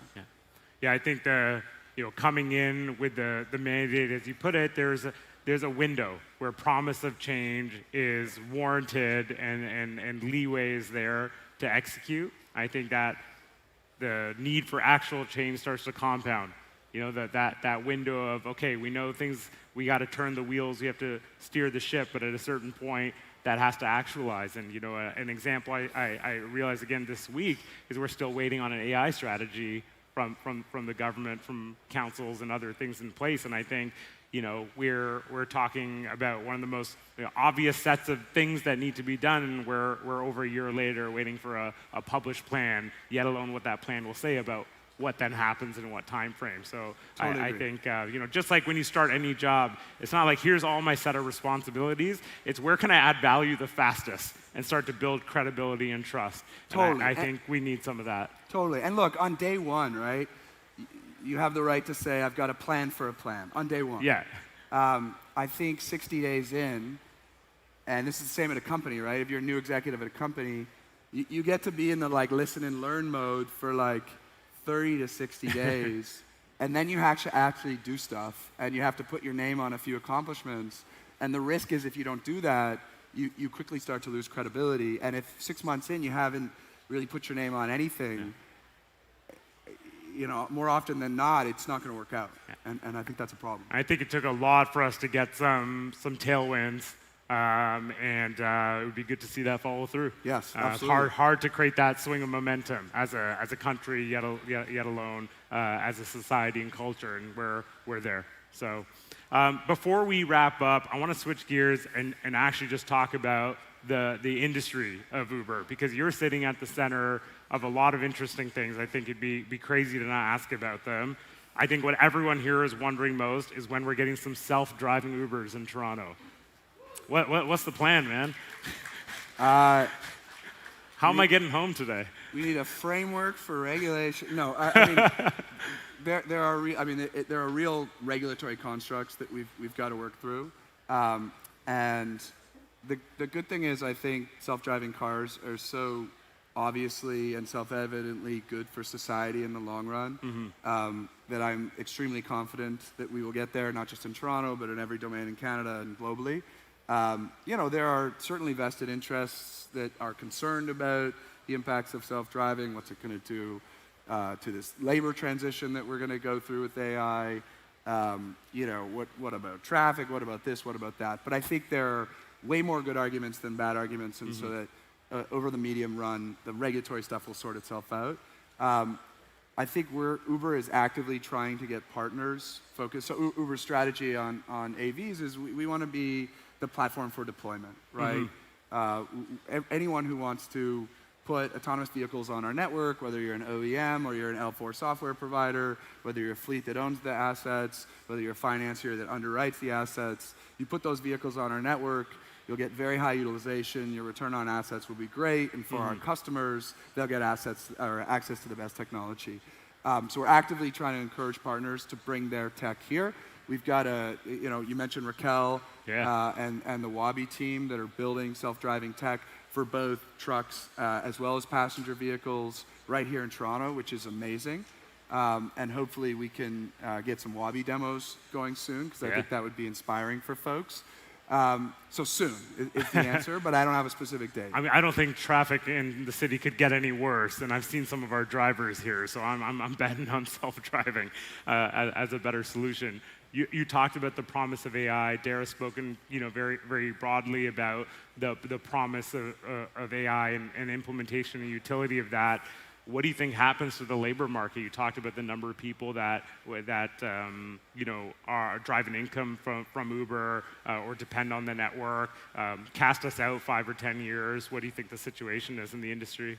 I think Alex mentioned that the sort of industrial revolution moment, and I think just like the industrial revolution, there will be winners and losers on a very micro level, but macro, I think it will be broadly fantastic for society. And I think over time, I am a bit of a traditionalist, believing that new jobs will emerge that we can't even think of today.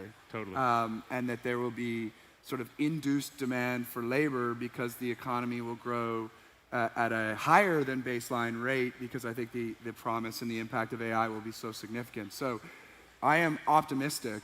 That said, I can't specifically tell you what the 10.5 million people who earn money on Uber today are going to be doing in 15 years. Because I think for some period of time, there will be more demand for gig economy workers. We are growing the pie right now. We believe that hybrid is and when I say hybrid, sort of a mix of humans and robots in our network, is going to be the solution for a number of years. And so for a number of years, I actually think the labor market on our platform will grow. But at some point in time, they will decrease, at least the types of jobs being done today. And I can't tell you where all those folks will go, but I'm an optimist, and I think history doesn't always repeat itself, but it often rhymes with itself. And I think we will see new industries emerge, and I think societal prosperity will ultimately triumph. But I can't tell you exactly how it's going to play out. And I do think governments need to be thoughtful about what the transition looks like. I don't think you can put your head in the sand and think that there won't be tense moments or tough moments. There will be, and I think we have to, sort of be eyes wide open to those.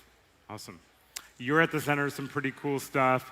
Are there there must be some secret things, but are there any really amazing or underrated demos you've seen in the mobility space that you could tell us about? What's out there that we're not realizing is coming faster than we think? I mean, I think self-driving cars rightly, I think, dominate headlines in my world today. And it's because they're real. Like, this is not a theoretical thing, right? Waymo's doing 500,000 trips a week at this point, which is significant volume. And every day there are more self-driving vehicles on the road. So the technology problem has been solved, and now it's sort of a scaling and business model problem. But AVs are real, and they're dominating the headlines. I think we are not that far out from form factors like vertical takeoff and landing vehicles. There's a number of companies that are building, effectively human-sized drones that will be much better solutions than helicopters for urban transport, for mid-range transport, that will be safer, that will be quieter, that will be environmentally more friendly, that will solve a lot of the challenges, frankly, that helicopters have, and that over time will be autonomous and will bring prices down. And this is going to feel like a Jetsons type world when we get there. Have you been in one of these things? I have not been in one of these. I've seen demo flights. But the demos are starting now, right? Okay. A company called Joby that Uber's an investor in did a demo flight in Manhattan a few weeks ago.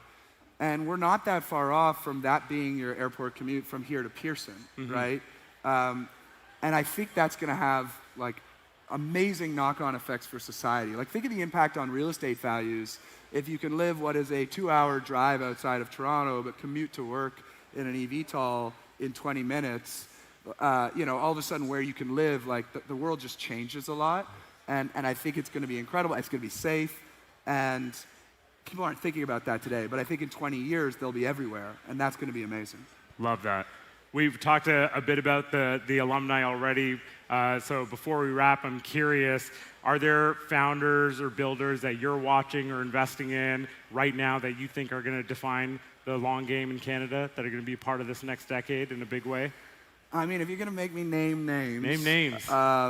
Look, I think what Raquel and the Wabi team are doing is truly amazing. I think they've largest venture round in Canadian history. I think Yeah, that deserves a huge round of applause for Raquel. And like sort of quiet, right? It's not a consumer-facing company today, and so it's not necessarily a brand that I think is broadly known. But as you say, largest venture round in Canadian history, with a novel approach, right? There are dozens of self-driving companies. I think Wabi is taking a novel approach to being a simulation-first development stack, and I think potentially ends up short-circuiting the timeline to get to the finish line. And when they are successful, it will be massively impactful for the world. And I think that's really inspiring, and it's a Canadian story. And by the way, Raquel has, and I'm sure she'd be comfortable saying this, but has rebuffed so many opportunities to take her team to the US. Right. And is choosing to be here, became a Canadian citizen last year, and has put her roots down firmly here. And I think that's amazing. Well, I want you to promise me when you're ready to test these vertical EVs in Toronto that you'll give me a shout. I'm willing to put on my 100%, Captain America 100%. helmet and We'll go together. get on board. Deal. Awesome. Thank All you right, so thank much you. for being Thanks, here, Andrew. folks. Thank you. Andrew, everyone. Thank you so much.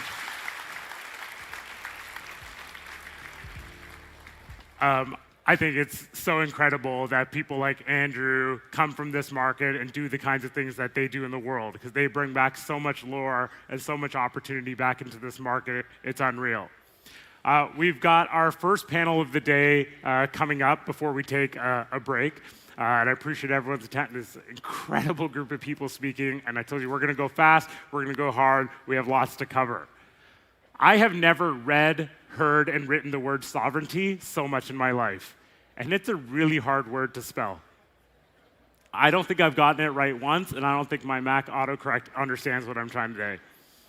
So our first panel today is going to talk about what that word actually means in tech and what needs to get built here in Canada and beyond. And there is not a more qualified group of people, I think, from the perspective of builders to talk about this.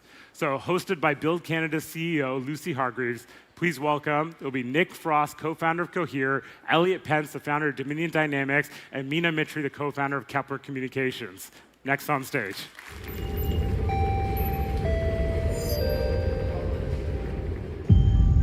There are conditions where reliance becomes a limitation. In those conditions, priority shifts towards control of what's already in place. And from then on, there's no going back.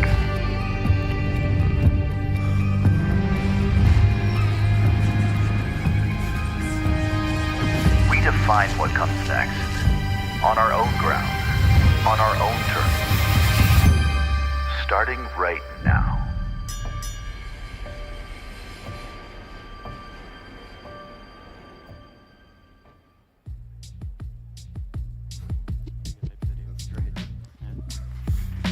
Thank you.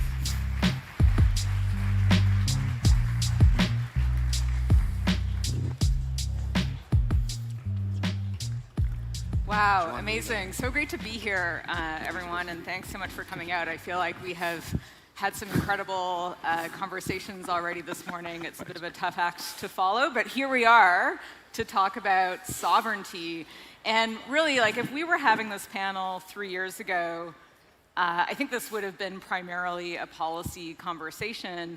But now in this country, we have some incredible companies building the tech, the products, and really innovating in these areas. We have an entire capital stack set up to support these companies. And there's lots of conversations I have with entrepreneurs and with policymakers about sovereignty, why we care about this. And the thing that stands out to me is that nobody really has a common definition of what we mean when we talk about sovereignty. And so that's kind of what I wanted to start with this panel, is what are we even talking about when we say we're building sovereign tech, we need sovereign tech in Canada? And I thought I'd actually start with you, Elliot, to tell us a little bit more about how you think about that at Dominion. You've been around for just less than a year. You've raised over $23 million, scaling super fast. And you've recently been appointed to the US-Canada Committee on Economic Relations. And so I know you're hearing lots of different perspectives in this space, but yeah, kick it over to you. What does sovereignty mean to you? Well, thanks for having me. It's super exciting being here and seeing so many technologists and entrepreneurs, and honored to be on such an awesome panel. I guess the way the government thinks about sovereignty is really protecting people, keeping them safe, and protecting borders. I think the way that Dominion thinks about it is kind of comes out of military doctrine, something called the OODA loop, basically observe, orient, decide, and act. We're principally focused on the O on the beginning and the A on the end. So how do you observe? How do you own the assets to observe what the heck is happening? In the Arctic, we have 230,000 kilometers of coastline. We really have no idea what's going on.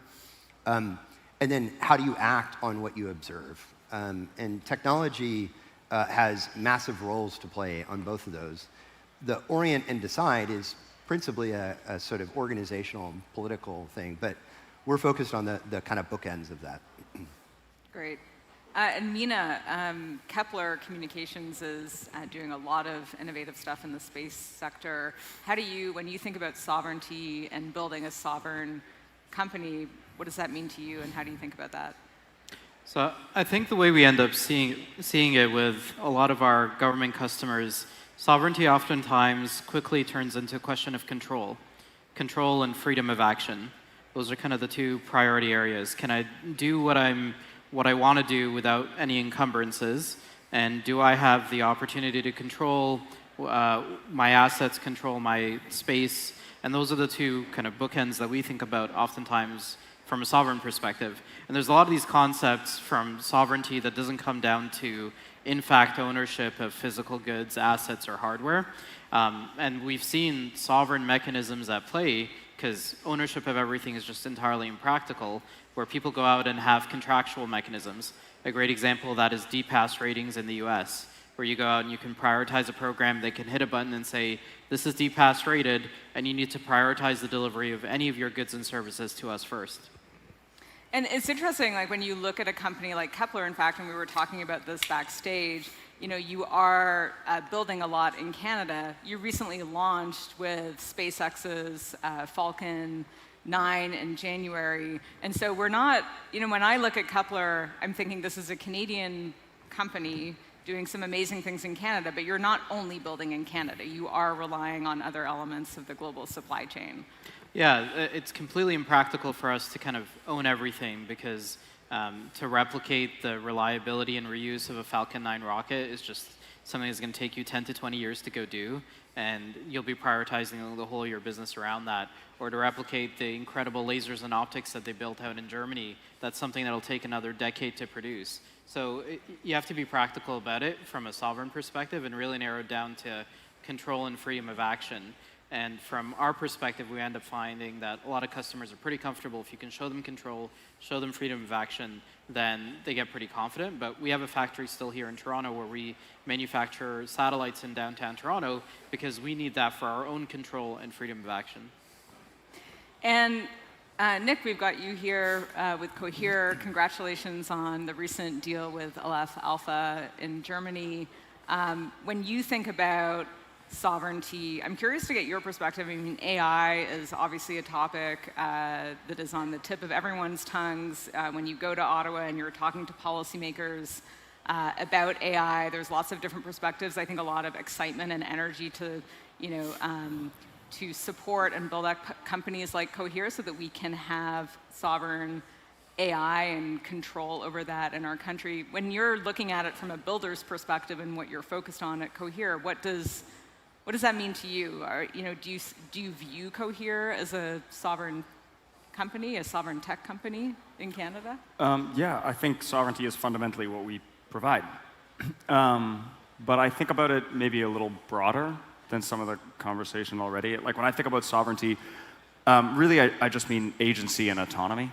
Like we use the word sovereignty a lot, but really I just mean agency and autonomy. And I don't mean that just for a country. I know like the word sovereignty is also thought of only as something a country has, but I think sovereignty is something that can happen at all spatial scales, like a person, a group of people, a company, a country, and every one of those can have autonomy and agency, and technology can either be a force that provides that for them, that gives them more autonomy, more agency, more of an ability to do what they're interested in, and free up their time and things, or it can be a force that locks them down. And we've seen that technology lock people down and take away their sovereignty a lot over the past 20 years. And we've seen technology and hegemony of technology remove sovereignty from companies, remove sovereignty from countries. And I think AI right now, as a technology, it can kind of go one of two ways. It can either be a technology that empowers people, or similarly to mobile phones and the internet, it can be something that a lot of people feel fundamentally disempowers them. So yeah, I really want LLMs to be something that people think empowers them, that companies think empowers them, that countries subsequently think empowers them, but the tech has to be built and deployed in the right way in order for it to go that way. So that's something that we're thinking about all the time at Cohere. And what is the right way? For me, the right way is open. It's one in which the models are released for people to use and to run locally. It's one in which it can be deployed privately and on-prem so that people can run it on real data, and it can be controlled by that organization or person that's using it, and it can't be shut off by whoever made the model. So for us, we just released. Thank you. Yeah, I'll take it. Thank you. Yeah. So we just released our most recent model open source. We've been releasing our models with open weights for the entire time of this company. So if anybody wants to look at the weights of the models we make, they're out there. And we do that because I think that that pushes it into the direction of sovereignty enabling for people, for companies, for countries. Yeah. It is interesting because when I think about sovereignty and sovereign tech, I really and Toby was up on stage earlier talking a little bit about this, around how, we need to fundamentally build globally competitive companies. And I worry sometimes that our conversation about sovereign tech indexes a little bit towards protectionism and building, Canadian tech in Canada only for Canadian companies and sort of protecting that within a bubble. I know that's not the perspective of everyone on stage here, but let's dive into that a little bit. Elliot, I see you smiling, so I'll kick it over to you. Where on the spectrum should we land from, protected, subsidized sectors to, something totally open and globally competitive? Like, what should we be aiming for across that stack? I have high conviction about what we need to protect, and those are technologies and institutions that protect our right to have a country, protect our fundamental sovereignty and dignity and right to exist. So like just back to this OODA loop of like, do we have the capability to observe what is happening in this country on the borders? And do we have the ability to act on those actions of those things that we observe? But I actually think that countries that talk a lot about sovereignty have like a fundamental anxiety about keeping it. And one of the things I would like us to go back to, and what Dominion is trying to kind of rebuild, is we didn't really talk about sovereignty in the 50s, 60s, and 70s, but we built amazing stuff. We built the first passenger jet. We built the first 2 operational drones. We built the first autonomous submarine. We built incredible stuff. And we got our sovereignty through excellence and ambition, and actually generated the leverage with not just the Americans, but the global community by building incredible stuff. And we did that because we had a customer. So I'm not sure if like the protection is the right way to think about it. The minimum thing that we need is a competent, capable customer in the government. I'm not asking for protection. I want to beat Anduril. I want to beat Helsing. I want to beat Lockheed. But I am asking for a competent, capable, rapid customer. That is like a fundamental requirement, I think, of getting back to that ambition. How is it trying to get governments in Canada, both, I mean, mostly I think you're working with federal government, but maybe provinces as well. How are those conversations? How is it going with, trying to navigate that and convincing, government to be that first customer? Because I do hear this a lot that, and it's not just in these sectors represented on stage, but, a lot of companies, I think, have a challenging time in Canada because they go and try to sell to government, and the first question is, well, like, who else have you sold to globally? And so there's this idea that to be successful in Canada, you need to go prove yourself globally first, and then you'll be able to get government as a customer here. But Mina, like, what are you like? How is that going for you, and what are you seeing? So I think our story arc is pretty similar. We started the business, we raised capital from the US, we sell to the US as our first customer, then we go sell to Europe as our second customer, and we come back to Canada and say, okay, now we're a qualified entity. And even at that point in time, I think Elliot and I wrote a memo together for Build Canada, where we note that the average procurement cycle is 16 and a half years.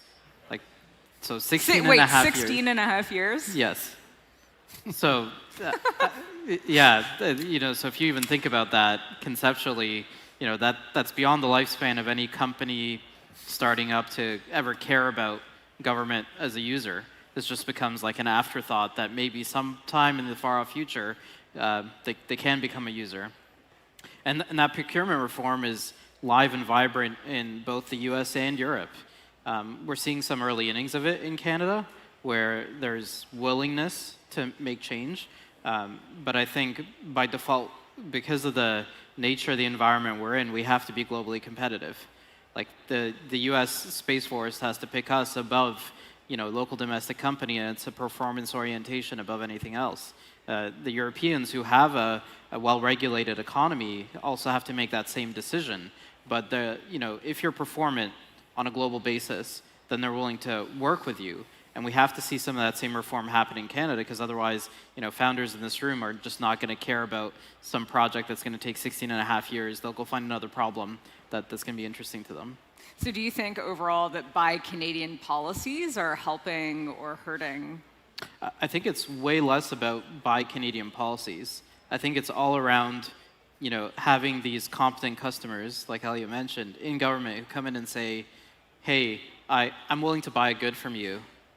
And they have air cover or policy air cover to go make that decision, even though it may work out well or poorly. And it doesn't have to be a large procurement scale. It's got to be with a linear pathway or a step function pathway that somebody can go in and say, okay, you have a product, in our case, like data from space. I'm willing to buy $1 million worth of it. If it works, I'm going to buy 5.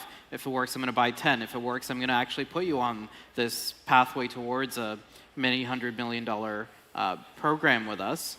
And that mentality has to creep in, because oftentimes we see there's just a risk aversion.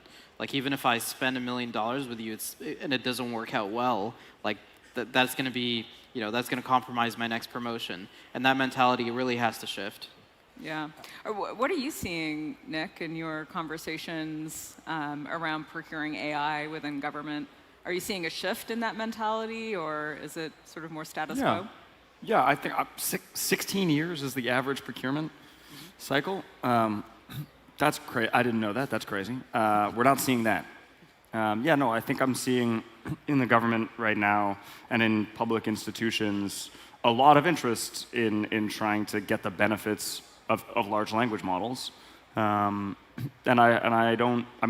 is my first company. This will be my only company. So I don't know if that's normal, but certainly I'm seeing a lot of excitement and interest and a need for speed. And I think that's because the technology is kind of like obviously useful in a way. Yeah. So we've been lucky to be able to build a tech that lots of organizations feel urgency to deploy. Yeah. And so, as you're building these incredible sovereign companies in Canada, you're all in industries that require immense amounts of capital as you scale and grow. I would love to spend a few minutes kind of diving into that. Obviously we don't have to get into confidential details here on stage about your specific trajectory and raises, but in terms of actually accessing the capital, if you were to need to raise $1 billion, is that even available here in Canada? How do you think about that? And does taking money from outside of Canada impact how you think of yourselves as a sovereign company?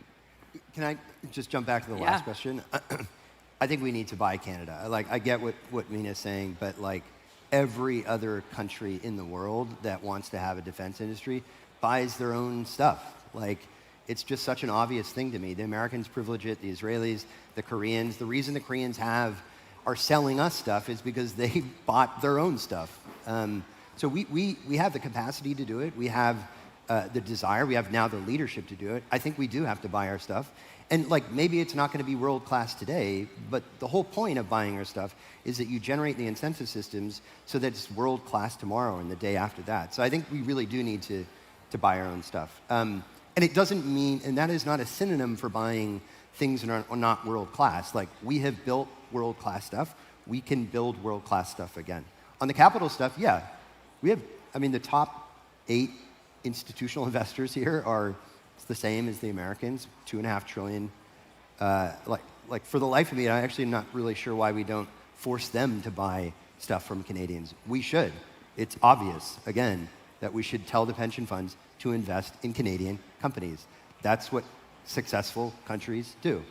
So you're supportive of a mandate for 100% I am. Yes. Yeah. again, what percentage would you deem acceptable? If we were going to tell pension funds in Canada, hey, you guys need to spend X percent of your pools to support Canadian companies, what is the right amount? I think the math would be the Prime Minister wants to grow the defense industry threefold in 10 years. That's roughly $30 billion. So the pensions should invest at minimum $30 billion in the Canadian defense industry, which is damn near nothing to them. That's definitely something I'm pro. I actually haven't had a hard time raising capital in Canada. Maybe it's a moment in time, but Canadians want to invest in it. Canadians on docks in Halifax, where I'm from in Victoria, give a shit about their defense industry and care about sovereignty. That is slowly trickling up into Bay Street, but I think the Canadians, the Main Street really cares about it. Mina? I couldn't agree more. I don't know what else to say. I wanted to applaud too. So from our perspective, again, my story arc was a little bit different. Raise capital from the US, come back to Canada. That's kind of the story. we're seeing a shift now. There is wildly renewed interest from Canadian investors for the defense sector, for sovereign applications. It's something I have never witnessed before. I think, most of the time I wouldn't have thought about raising capital in Canada. My default, and even if you talk to most of your peer groups, they tell you if you want to be a capital-intensive business to raise lots of capital, you're going to go to the US. But it's changed. Now we have active dialogues with Canadian-based investors, and that's not something I would have thought about a year ago. Yeah. It is actually interesting, just to go back to the procurement thing for 1 second here, that Dominion has, what I would say quite a unique approach to the procurement model. And maybe there's other companies doing it as well. I mean, you tell me. But, if we were to think about defense procurement in particular, and Nick, I'm curious on the AI side of things, but, previously, what would happen is that the government would sort of spec out exactly what they wanted in a great amount of detail, and companies would bid for that. And what Dominion is doing is so innovative because you're actually kind of co-deploying or forward deploying with the Canadian Armed Forces to learn, before any procurement has even happened, to learn and iterate in real time. And I'm not sure what Cohere is doing on that front, but I would actually just love to kind of have a bit of a conversation around that and hear your perspective on how is that going, and is that a new model of procurement in this country? TBD on how it's going. Ask me in a couple of months. On some level, I don't really care. I know it's the right thing to do. I'm going to continue to do it. The warfighter needs it. The reality is technology is not being developed in a box in Waterloo, Hamilton, wherever the hell. It's being developed on the field with the soldier. We went into this 90-day Optinuk trial with essentially a tactical mesh network that went through 200 dot updates, 4 fundamental refactors at the back end, and it ended up in essentially a common operating picture that now sits somewhere in D&D. And I would not have known what they wanted unless I had co-developed them, unless we had that kind of customer intimacy that I think every other military, if you look what's happening in Ukraine, they're doing software updates, but they're actually doing 50 to 60 hardware updates on a monthly basis, hardware updates. So, we can't have 16 50 to 60 hardware updates? Hardware updates to How does that even work? Drones. If you look at the drone, there's an Amazon marketplace for buying drones. The military can buy drones off their version of Amazon. There are close to 1,000 different types of drones. Those drones change every single day. It is such a dynamic environment that we're nowhere close to, but we need to get closer to it. Nick, what are you are you co-developing or co-deploying anything, or is is Cohere's model more in the traditional procurement? No, so we use forward deployed engineers as well, and a big part of what we do when we're working with a big organization is take our model and our agentic framework for using it, and we put it securely in their environment, but then it needs to be connected to their data so that it's actually useful. Right? So if you just have a large language model and it doesn't have access to your internal documentation, that's not very useful. So you can imagine a bank or something, maybe they have a big HR repository, and they have a bunch of a big database of all the documents about the companies they're tracking or something.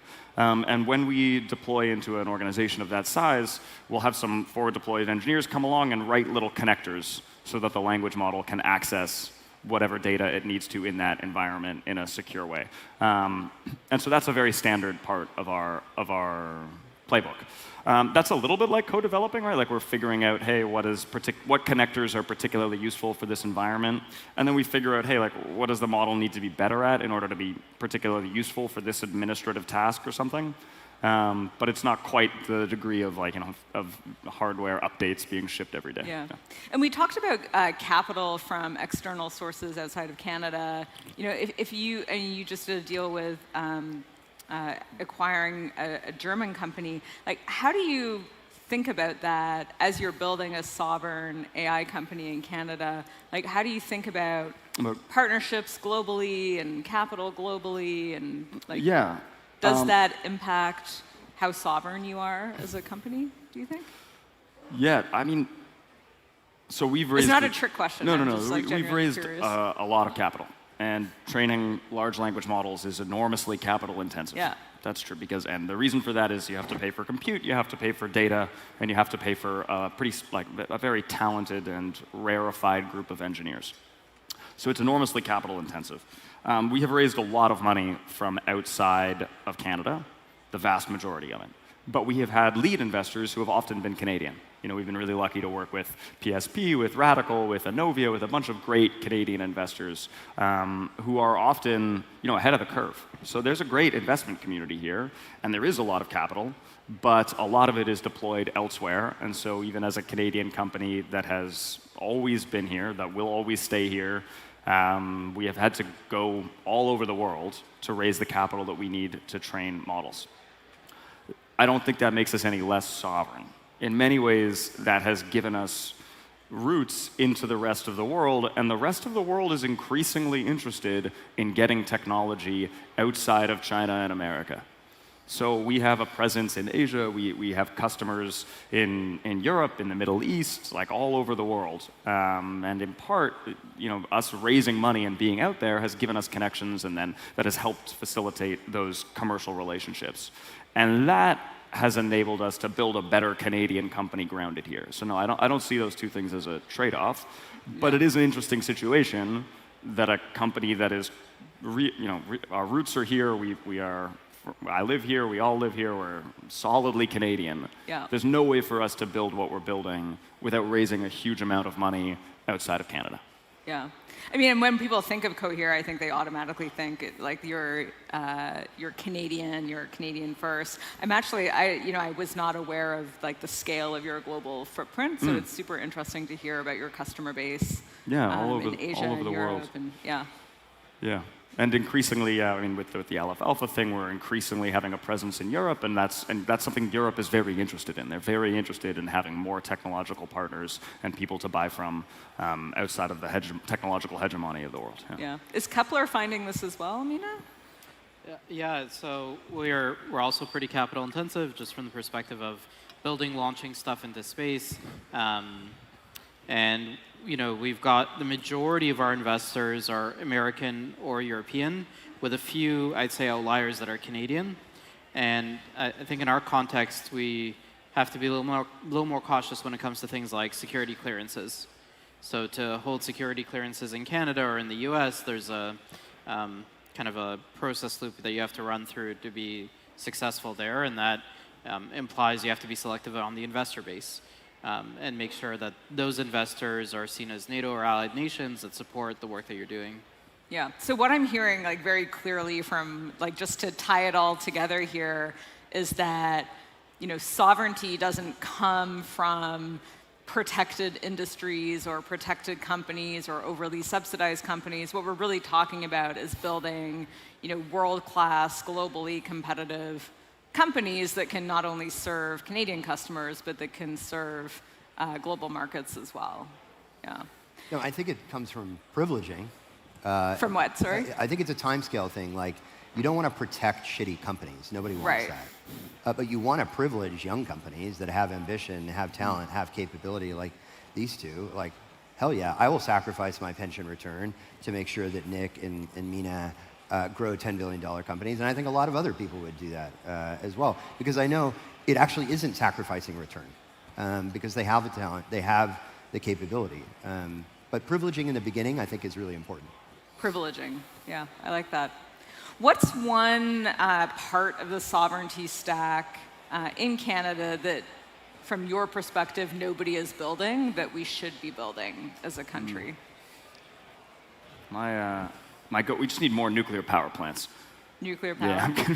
Yeah. There's been great progress. There's great work on like small nuclear reactors. totally. But like I look at the app all the time that says how much power we're generating on Ontario, and we're like 55% nuclear, and like we could be 100. Which app is that? Oh, That's there's Ontario Grid Power Watch. Generation? Yeah, GridWatch. It like shows you. Okay. It's awesome. It's lovely. We could be. We have a huge, excellent like turbines for water. So we're at like, I don't know, close to like 85% like renewable, but we could be at 100% renewable, and I think that'd be something I'd love to see that across the country. We can have more green energy, and that's going to give us more independence as a country. I would love to see a national app like that where we could just see the energy, like electricity generation across the country at any given time. That would be super cool. Yeah. I think nuclear power is a great idea. I also think missiles and energetics is also a good idea. But yeah, nuclear power is great. I'd love to see a sovereign chip fab. Chip fab, yeah. There was an announcement recently with the Canadian Photonics Fabrication Center in Yep. Ottawa. I might be getting the name Privatizing wrong. What do you yeah. think about that? I think it's a really good move. Like they're going to privatize it and then leave it up to industry to go out and say, how do we make this into a really productive outcome on decades of research and development? We saw the bad side of that on the space sector. So they had this facility called David Florida Labs, must have invested $500 million to $1 billion a year into it, and world class, one of 5 facilities, and they elected to hold it privately, which meant it was losing a bunch of money without being well utilized. And they were about to shut it down. Fortunately, the government decided to change their mind on that, but that took like a 2-year disruption in the industry, and people started doing other things. So now they're handing it over to private industry to try and manage it on a profitable, efficient basis, and I think we're going to see huge global demand inbound as a result.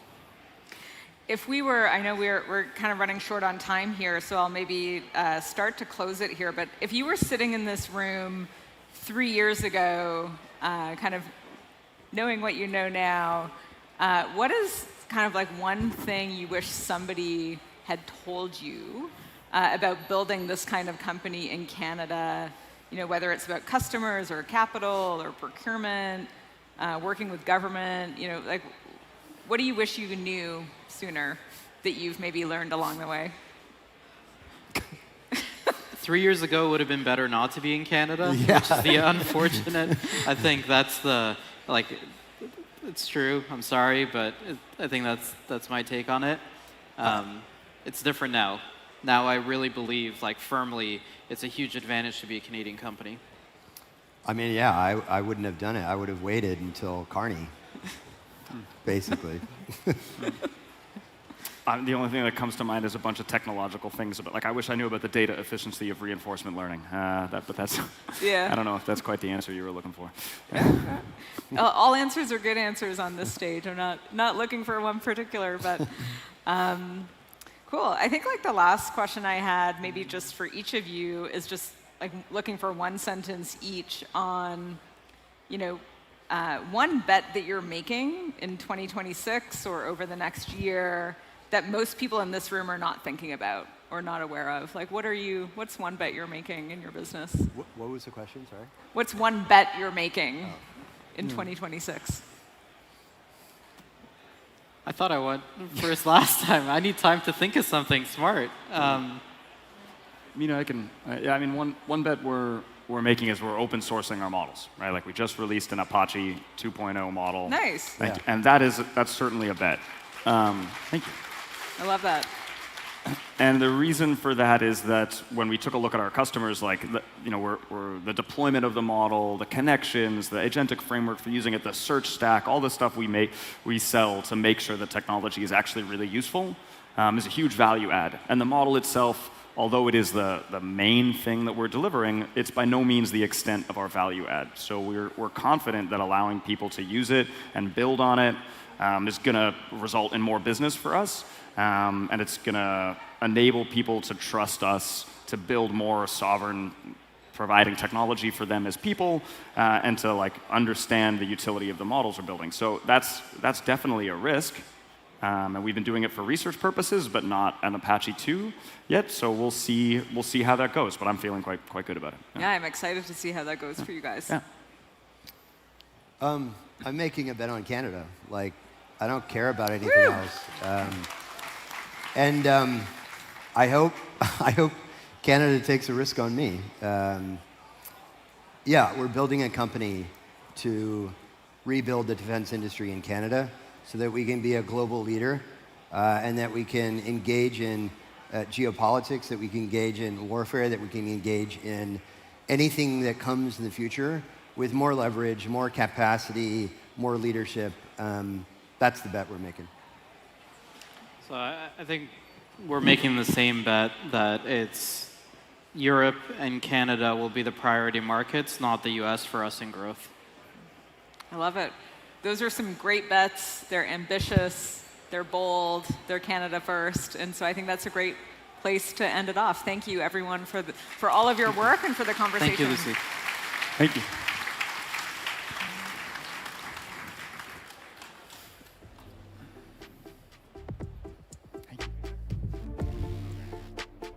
Elliot, you crushed it. See you. Thank you. Thank you. So nice. Another round of applause for Lucy, Nick, Elliot, and Mina. Hi, everyone. I'm Julia from Golden Ventures. And I'm Mel Trung from Sage. And together, we're part of the founding team of Toronto Tech Week and the 2026 co-directors. Thank you. Yeah. If you're in this room, you already know that Toronto has all of the ingredients to be a world-class tech ecosystem.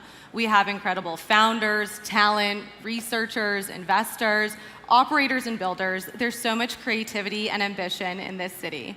But for a long time, so much of that energy was happening in silos.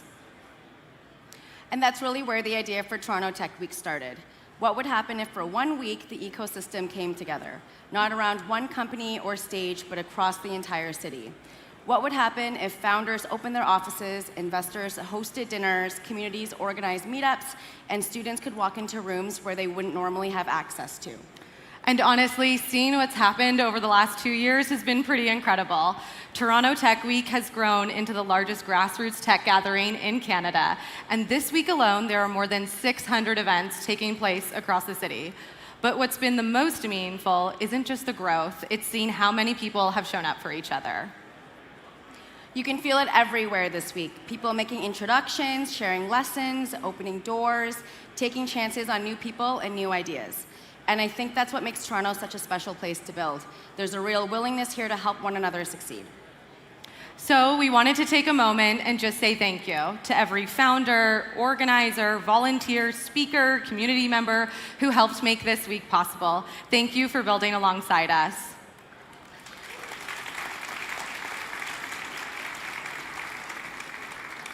And thank you to our presenting sponsors, the City of Toronto, Shopify, Google for Startups, for backing us since day one, as well as our incredible supporting sponsors, Bell, Osler, and Ada. And thank you to our venue partner, Live Nation, and our rideshare partner, Uber. Thanks to all of our strategic partners who've helped make this week possible, with BetaKit, Category Communications, Laser Technologies, Growth Partners, RSM, and so many more. And thank you to our giveaways and our CPG companies today, Greenhouse Juice, No Days Wasted, Zenergy, and so many other incredible CPG companies in this room. Plus, a shout out to our founding partners, Golden Ventures, Toronto Tech Fest, and Good Future. As you head into the rest of the week, we hope you just don't leave inspired by the conversations happening on this stage. We hope you continue participating in everything happening across the city, because the future of this ecosystem will be shaped by the relationships and communities being built right now, and that's what makes this week feel so special. For 1 week, Toronto stops feeling like thousands of people building separately and starts feeling like one connected ecosystem. Okay, we're gonna take a quick, super quick 10-minute break, but don't go too far because we'll be back with the rest of the homecoming programming. Enjoy the break, meet someone new, and we'll see you back here in 10 minutes.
Presentation resumes in 5 minutes. Please take your seats.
Canada is ambitious, but we need more naive ambition of We got to believe we can build the best companies in the world right from here. Ambition is what helps us stay relevant and resilient.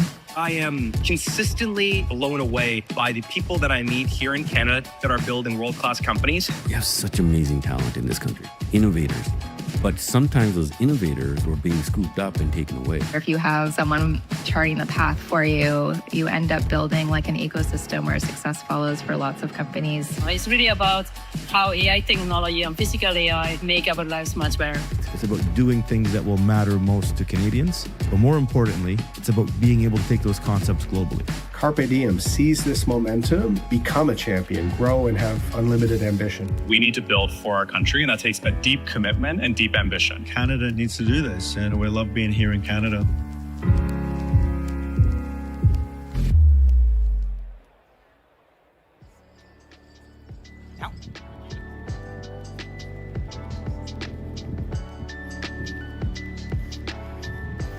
All right. Thank you, BetaKit, and congrats on the release of the 2026 Most Ambitious. Welcome to the back half of Homecoming. My name is Amit. I'm a GP at Golden Ventures, and I'm also one of the co-founders of Toronto Tech Week. We've got an incredible lineup ahead of us for the rest of this show. A special thanks to the 30,000 people who are tuning in on a live stream from all over the world. The best Canadian founders have stopped asking themselves whether they can build a globally important company from here. They're just doing it, and without permission, and they're doing it across categories and markets. This next panel is about what it takes to grow and win from Canada. Please welcome Bordy founder Andrew D'Souza, Neo CEO Andrew Chow, Float CEO Rob Kazam, and Rebel CEO Emily Hosey.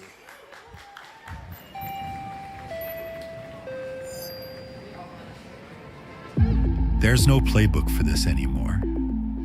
Founders are building in every direction at once.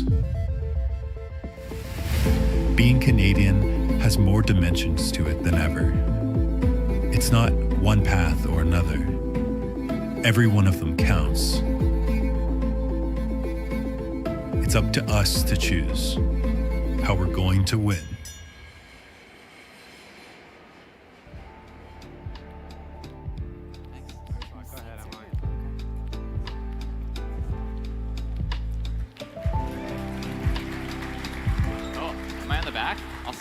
All right, okay. We got everyone. Here. You go over there. Yeah. All right, let's do that. I like that hype video. So we're going to get into it. We got a lot to cover. I have known everybody on this panel for quite some time, and they all have kind of this disease. They are unable to lose. They cannot stand losing. Rob actually keeps a running list of every investor that's ever passed on him as a chip on his shoulder. Emily skipped the domestic market entirely and convinced Serena Williams and Jay-Z to invest in her company. And Andrew is coming right off of his first huge exit, could have gone and built a US neobank, decided to build one in Canada. And so we've got a lot to cover. Let's actually talk about this. So winning the market. You could have gone into the US. Arguably would have been easier. It's a much more fragmented market, consumer financial services. Why did you decide to go and build a neobank for Canada? I think as a founder, you end up just running towards the hardest problem possible. And I think with Neo, having come off of building Skip for Canadians, one thing that a lot of people don't actually know is we actually tried launching the US with Skip in the past. And it was sort of it was actually a push from investors, because investors didn't actually believe that Canada was a big enough market for food delivery at the time. So we did obviously what investors told us to do, because that's what you generally do. We did okay, but realized that our actually competitive advantage was actually being from Canada, knowing the market, and knowing exactly what Canadians actually wanted. So the second time around, when we started Neo, we said, hey, let's actually lean into our competitive advantage and do something that no one else can actually do. And that's why we leaned heavily into building for Canadians. And obviously, I have a personal passion for disrupting the Canadian banks, because I've had so many, a chip on my shoulder around how terrible it is here in Canada. And I think that's what obviously needs to drive you too. I love that. I love that. I think there's going to be a theme of like, what's the fire that drives you to prove people wrong through this panel. Rob, I want to talk. You have some big American, Brex, Ramp, a bunch of these companies in the U.S. and you have built a structural advantage to, some of them are trying to come in. How do you think about owning this domestic market and fortifying your position in the market against maybe better funded, bigger, aggressive competitors? Yeah. I think one of the foundational experiences we had when we started Float was talking to business owners and reflecting on our own experiences. And I think most Canadians feel this. We use products, we see what goes on around the world, but then we always get some crappy watered down version of it in Canada. Like some of it works, some of it doesn't. There's a landing page, but then you go through the details, not available to Canadians. And so we said from the beginning, Float is going to be purpose built for the Canadian market. And it's very hard to do that if you work in an international company. I saw that at Uber. Andrew McDonald was here earlier. If you serve 70 countries around the world, Canada is like, it's like the 17th most important thing. So what happens to Canadian businesses? They get left behind. The functionality they need is not localized. There's nothing that's really purpose-built for them. And we heard that from everyone here. And so how we thrive and how we think about it is everything we build working backwards from a Canadian business. That means we serve the Quebec market natively. We serve all Canadian money movement rails. We know everything about HST and GST and all of the different tax regimes across Canada. We can serve Saskatchewan.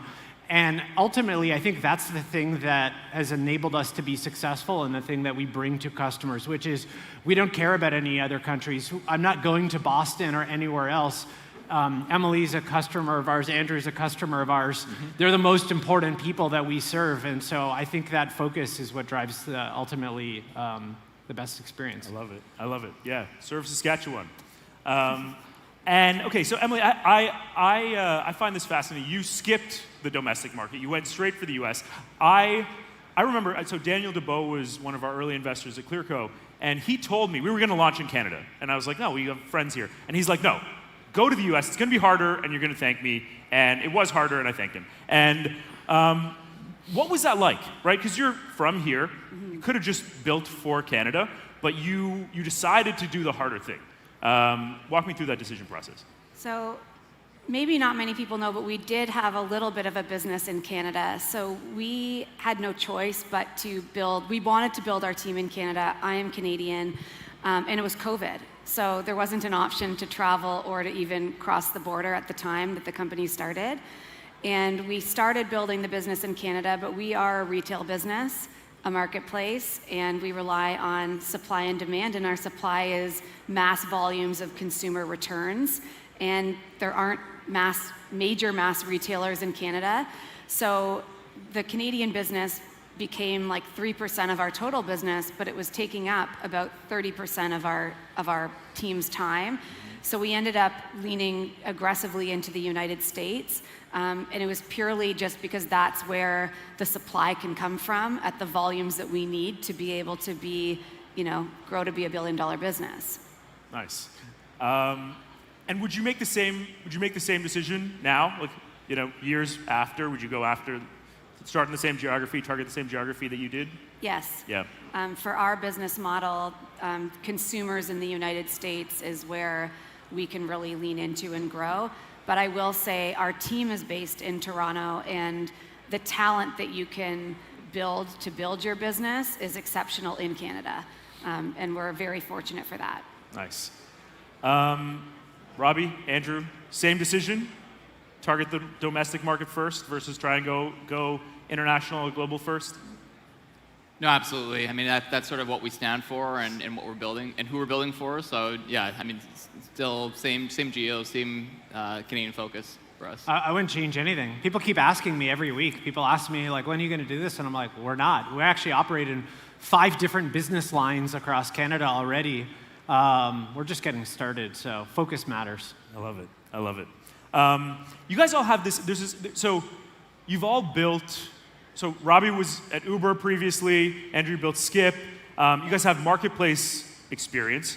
Marketplaces are really fucking hard to get started. Now you're doing fintech. Fintech is also really hard. Emily, you're building a multi-sided marketplace, very, very complicated. Talk me through, like, like, in some ways, hard as a moat, but like, why? Like, why put yourself through that pain and that like difficulty at the outset? Maybe I'll start with Emily. Like, talk me through the pain of getting a marketplace really started. So it's very challenging to get a marketplace started. You've got your supply, you've got your demand. If the supply is happening, the demand's not there, you can have too much demand and then no supply. You're relying on repeat consumers to come back, so you kind of need both of those channels operating at scale. But I wouldn't have it any other way. I think that with a marketplace, if you can figure it out, and if you're truly creating something that does not exist, which in our case, we are a category creator, you have the ability to affect an entire ecosystem versus fintech is like a singular workflow or work stream. And I think that if you're able to get the flywheel effect and you're able to build trust and repeat consumers, you can really build something that just nobody can catch up to. And you can really build something that is such a defensible moat. So it was awful to start. But we're kind of at a pace now where it's moving and grooving. But no, there's always something that's breaking on one side. But I think that's just startup life in general. Yeah. Robbie, maybe talk a little bit about getting a regulated business. You're moving money in a very regulation-heavy market. What's that like? Like, how much pain do you have to go through to get through that? And like, what are the ingredients behind it? You know, it's funny. I think it's a bit of a mindset shift. Building a company and an app or an experience that's really easy to build. Turns out you're going to be in a room full of a lot of people doing the same thing. And at Float, we have a principle, customer obsession, work backwards from the customer to build this great experience. And I'll give you an example. When we started Float, to onboard customers onto this initial credit card program we built, it was like, well, they're going to have to go through KYB, and this bank is going to do it, and they're going to do KYC, and it's going to land on this thing. And we just said, fuck that. Hell no. It's going to take 6 weeks for customers to do that. We're just going to do it all ourselves. And our team, we sat and we said, well, then we have to rebuild all these flows. We have to do all of this ourselves. And there's something very motivating about doing that and ending up in a place where, for example, today, if you sign up for Float, you'll be up and running in 48 hours or less. 18 months ago, that would have taken you 20 business days. Now, that means we worked harder. We had to rebuild some of those things from scratch. But it's very rewarding, and it turns out that that's the thing that actually creates value for customers. So I don't think there's much empathy for complaining here. If you do something hard and you simplify it for people in this audience, they reward you with your business, and that's how you create value for them. And I think that's what entrepreneurship's really all about. Nice. Andrew, what's harder getting started with like a consumer-regulated fintech business or a cold start marketplace? I think both have their own, unique challenges. When you're dealing with a not two-sided marketplace, but a three-sided marketplace you've got couriers, you've got customers, you've got restaurants, and I'd say the worst one is actually like the consumer, because they're extremely hungry and always like angry if you're like a second late. Hungry consumers. And you're dealing with humans at the end of the day, but I'd say what makes it easier is that it's you can really embody the move fast, break things mentality when you're dealing with food, because it's not a critical core piece of compared to fintech and money and someone else's life savings. And I think that's probably the main difference that I'd say we've really experienced coming off of a marketplace where again you're very logistically difficult. With a lot of people, hundreds of thousands of people you're dealing with every single day, versus with fintech, you're actually dealing with a lot of this, a lot more regulatory components, a lot more third parties involved. So the complexity is much, much higher, but a much different category where you have to be accurate down to the cent. And money can't be missing. You can't. Reconciliation is the bane of our existence, where everything needs to match up, and debits and credits and your accounting classes sort of come to really fruition here. And I'd say that's probably the main difference is varying levels of difficulty for sure. Which one's harder though? Fintech for sure. I'd say fintech is definitely more difficult, especially with like the challenge we're going up against. This the momentum that the big banks already have, and that the legacy. I mean, that's really what we're trying to break down. Nice. Let's talk about the founding, the makeup. I think you hear like there's a formula for building a founding team, right? And these are the criteria. YC says this. These are the criteria for a founding team success. You guys all have very different founding stories. Robbie, you came into a company with founders, and you came in in a refounding moment. Talk me through that. Yeah. So, the history of Float. I met my co-founders in 2021. They had already been working on what was then known as Journal, for over 12 months, and I met them and they said, we were working at Uber and Shopify as interns, and we had to do these stupid expense reports and pay out of pocket to organize this intern event, and we thought this was so stupid, and so we're working on a project to build a digital product experience that eliminates the expense report, and can you help us? And I was like, well, that's funny. I was in Eastern Europe in Romania, and I had like 180,000 euro expense report, and Uber's CFO wouldn't reimburse me because I didn't have the receipts. And I was like, this is a really good idea. And so it started very informally. And as I spent the first like 6 to 8 weeks with them, I walked away from every interaction being like, first of all, they're really smart. They're not doing this because they want to like build a company and make millions of dollars. They're like at this thing 18 hours a day, 7 days a week because they're fascinated by it. And I left every discussion being like, this is interesting, this is important, and no one is solving this problem in Canada. And so I just got involved and started helping out, and we had a discussion where we said, I remember very distinctly saying, look, and maybe it relates back to our panel, I want to win. If we're going to do something, we're going to be the best. This is a 7-day-a-week, 365-day commitment. Founders don't get to go home. There's no going home as a founder ever. You're always mentally, spiritually invested. And they were like that. They didn't even have to say it to me. It was like very obvious that that's who they were. And so I was very fortunate to meet them, to join them at a point in time where they already had an MVP built. And I think like all founder success stories, the founders each have to bring complementary skills and perspectives, but they have to share in a couple of key traits. Absolutely determined, resilient, and really passionate, because founders have to will companies into existence. And I think we've been able to do that so far. Yeah. Andrew, you have 4 co-founders that you've all worked with previously. What's that like? Is it just like get the team back together and you have a shorthand and you get going, or was there some early tensions and frictions at the beginning with you and the co-founders?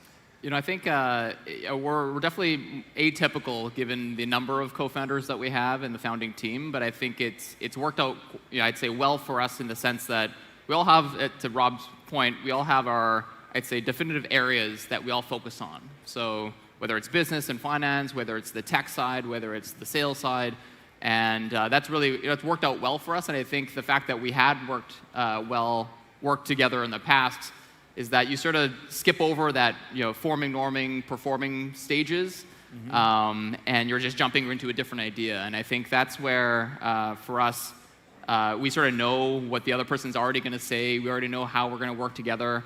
And ultimately, what really matters at the end of the day is, hey, do we all agree on the endpoint and the mission, where we want to get towards? And there's always going to be disagreements. It's not like it's all fun and dandy all the time. There are going to be disagreements in how we do things or how we approach things, but we all come in with respect of knowing that we're all in it for the same reason. And we're all in the same boat. We're all coming from the same place. And I definitely wouldn't be able to do it, just by myself. And I think building a startup and building any company is definitely a team effort, beyond just the founders, but also everyone on the team too. So. Nice. Emily, you have the exact opposite experience. You've gone totally solo, very lonely, and it's way harder. What's that like? And how is that? What have been the benefits? What have been the challenges being a solo founder? Yeah, I don't know any different. So being a solo founder is all that I know, and I definitely like it. But you're right, there are elements of it that could it have been easier at certain periods if I had co-founders? Absolutely. I think in the fundraising process early on, a lot of funds would ask like, well, we think we would invest in you if you had a co-founder. And I never really understood why. And then I was like, well, maybe those aren't the investors that I want then. But kind of like what you said, I have this amazing team, and we're at the stage now where like maybe I come up with one or two of the ideas, but like all of the ideas are being generated from our employees and the leadership team, and they're truly geniuses in their own fields. And I think that that's been critical, is I'm able to be a solo founder because I have these exceptionally talented people around me. Yeah. Let's talk about team a little bit. We were talking about this backstage. I have an insecurity because I have twice now churned through a lot of my early team in the first 2 years, maybe turned them over twice. And I think I'm just like a bad founder. It's possible I'm a bad founder. But we all have like some of these experiences of like the stomach that you need to get through those first couple years of finding product market fit, finding traction, finding something that works and a repeatable business is not for everybody, right? And I think that's like a really difficult thing to go through. And maybe especially as a solo founder, to go back and be like, well, like, why can't I keep this team together? Either they leave or I get rid of them or whatever. But what's that like? I mean, what were the early days like? How did that team sort of evolve and coalesce during those early days? I mean, as your company grows, like startups are growing at an outpaced speed. And there's some talent that is able to grow alongside the company, and that's the goal, right? The goal is that you're bringing on talented individuals that are like all in, and they are growing at the same speed as the company. But that oftentimes doesn't happen. Sometimes it does. And it's awful when you have to, move on and part ways from leadership members or people on the team. But I think in the end, the company ends up benefiting from that. And I also think that, like, as a founder, when you're putting in, like, it's your life. Like, your entire life is building this business, that if you're putting all of that effort in, you really need the right people around you to do their part as well, or else you won't be able to get to where the business needs to go. That's what I think. Makes sense. Mm-hmm. Andrew, you guys have been you've got a large founding team, so you've already got that. And you mentioned you were very thoughtful about introducing more people into leadership and hiring and growing. And so talk me through how you built the organization, you built the team. You have this other added challenge that you want everybody in person in Calgary or Winnipeg, right? Mm-hmm. So talk me through that, how that's gone. Yeah, I mean, it's been an evolution of where we were, 6.5 years ago to where we are today. And I'd say at the very beginning, it's literally yourself, your other founders doing everything. And the beauty, obviously, we had multiple founders, so we were able to take on quite a bit and be able to, I'd say, extend for quite a bit of time without needing to hire, quote unquote, executives. But obviously, once you hit a certain scale, you want to bring on more people into the fold. And I think for us, we are primarily based in Calgary. We've got offices here in Toronto and Winnipeg, and over time, we've had to build out that team. But I'd say, early on, it was really around bringing on people who were just who aligned to our mission, who believed in what we were doing, and ultimately, our criteria was, hey, you have to come to Calgary and move to Calgary. So we were to bring on some senior folks that were committed, and they're actually still with us today. And I think that was probably an easier filter to see how committed somebody was. They had to uproot their lives and move their entire families over. So yeah, you're not doing that as like a 1 foot in kind of thing. Mm-hmm. And Robbie, we talked a lot about early team thrash and how to use that as a bit of a filter and how you've thought it through. I mean, I'll start by saying, like, the team is everything in the end, because your company becomes who your team is. And, like, founders and leaders can write things down and talk about cultural values, but, your first 20 hires, 30 hires are probably the single most important decision you make as a leader in a company. And I think that at the beginning, like seeding that with people who really care, and the truth is, they have to irrationally care. Right. Like, I'm taking a pay cut. This company's future is uncertain. There's no work hours. It could go great, it could go bad, it may be all those things at the same time. Like, it requires someone to be so committed. And as a founder, you're like grateful that people are even willing to bet on you.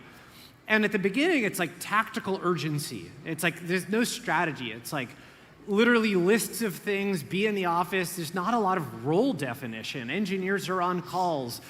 Designers are building product. Like, everyone is doing everything. I'm the janitor, you know? And then as it starts to grow and work, I think what you find is some people scale themselves with the company. We all have to do the same thing. Our jobs change 100% each year. And so as the company grows, the co-founder roles and responsibilities change. You know, you go from being an IC and just simply executing tasks to now you need to be really good at recruiting. You need to be really good at coaching and developing people. And I think what I've experienced is as the company grows, some people will scale with the company and can keep up. Some people can't and may naturally leave or may move into other positions. And it's okay that that happens. And we've found, as an example, after 3-4 years, some people leave because they're simply burned out. And I think that's totally fine. I mean, Andrew McDonald was here earlier. He was there for, 14 years.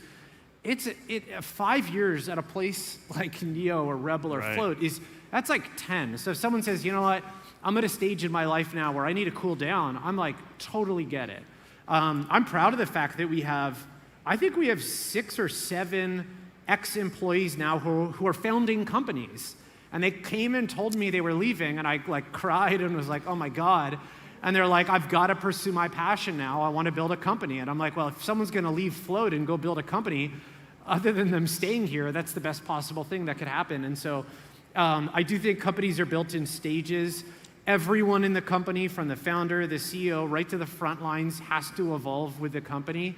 And as a founder or as a leader in the company, your job is to keep putting the company in the best position to win. Yeah, that's rewarding. I think when your team goes on and starts their own thing, there's like no greater moment. I'm not a parent, so I can't imagine. No greater pride. I want to talk a little bit about ambition. Somebody asked me this yesterday, and I thought it was an interesting question. I'm going to throw it to you guys. We talk a lot about ambition. Toby talked about it. Alex Danko talked about it. Andrew McDonald talked about it. But when you think of the most ambitious people in the world, in history, think, just who comes to mind? To me, it's like Alexander the Great, Napoleon, Elon. Like, you have people that are like, they're going to change the world, or they have changed the world for better or for worse. But the ambition is like, they want to go down in history. It's not even necessarily financial. It's not even sort of notoriety in this life. They want generations to remember their names. And I think one of the challenges is like, it's not a very Canadian attitude. We don't like ego, right? We respect humility. Our version of ambition is Banting. Invent insulin and give it out for free. And those are the names we remember. But we are going to have, people like you, people in this room that are ambitious to that level. And what happens to the culture and society when people have that unapologetic level of ambition for their name to go down in history? What happens to like Canadian culture? How does Canadian culture respond to that? You're looking at me with like, okay, I'm not going to start with you. I'm going to start with Robbie, because Robbie actually has an answer for this one.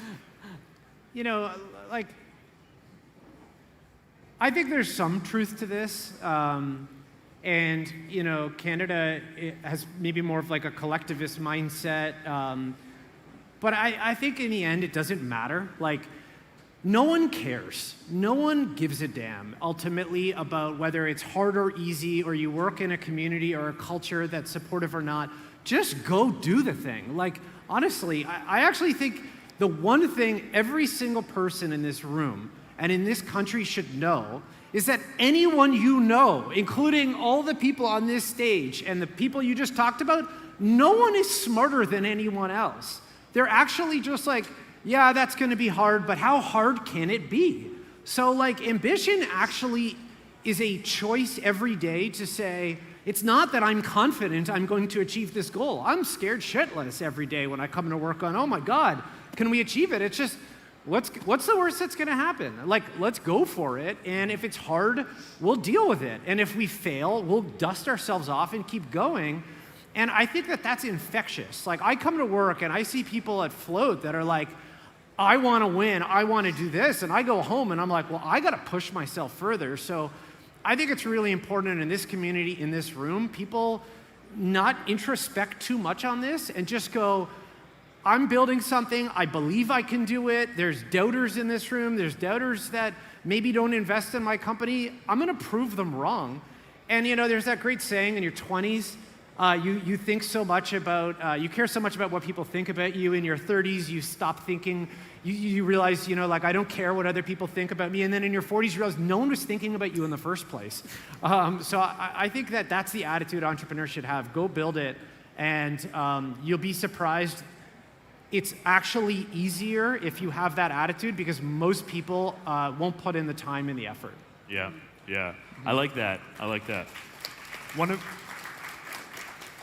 One of my favorite phrases, a good friend of mine from Saskatoon told me, what's the best that could happen, right? Josh Kushner has this tweet that went viral, which is like, what happens if everything goes right? And I think that's like one of the attitudes that increasingly we're starting to see. Anything else to add on the ambition side? I mean, I always think about, I don't know who said it, but it was like every single idea is a bad idea until all of a sudden it becomes a good idea. And I think that that's really true. And usually, when the idea comes out, it's not good. Like, it's not a fully formed idea, and like, it's the team and you working so hard to somehow make it into something, and it's just who doesn't quit the soonest. Yeah. Like, there's a lot of times when I think about the work that we've done at Rebel, and we've had the win because we just wouldn't accept a loss. And so therefore, the only option is to win, and you have to just keep going and not quit. Yeah, No. There's no alternative. No. I want to talk about capital fundraising strategy. So Andrew, you did an all-Canadian round. You had more than like a ton of demand to invest in your company, and you decided to have only Canadians in your most recent round. Why? Why? Well, I think prior to our last round that we did, I think our investor base was like 98% foreign or American, and that just goes to show, the development of like the venture ecosystem here in Canada versus everywhere else, and everyone else had already seen what could happen with the banking system. Whereas every time I talk to Canadians, especially during our early stage, seed, Series A, where we had a little bit of traction but not a ton, they're like, how are you going to compete with the big five banks? How are you actually going to win? And they were just so ingrained with that. So So we said, well, let's just meet them where they are, and let's approach them when we're a bit more established, we're a bit safer by that means. But ultimately, what I personally, and maybe more selfishly, like we didn't want to build a company that literally had no Canadians reaping in the upside when we were actually going to grow and win here. So it was much, much more difficult, putting together. I think our tally was just over 100 Canadians in our last round, all Canadian. And it was definitely difficult because we were going out to family offices, a lot of just older money here in Canada that made their money from oil and gas, from manufacturing, and to basically go to their level around what they were used to making money on, which was like digging holes in the ground and catching oil. We said, hey, if you could catch that, but think of it more in a software standpoint with banking, or if you could catch RBC when it was 100 years ago, that's where we are today. And I think for that, it was really around pitching more of a story around Canada. We had sovereignty around that, but how do we create something that's built for Canadians, made here in Canada? And that was really the purpose and goal of that round. I love that. And then they're going to make money on you, and then they're going to be like, hey, I want to do more of this, and invest in everybody else who's out here. Mm-hmm. Emily, you've had an exciting fundraising journey.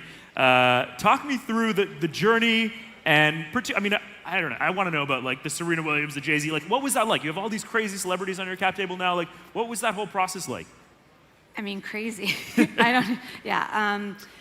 So fundraising for me was not easy at the beginning. When it was just an idea, I kind of mentioned that before.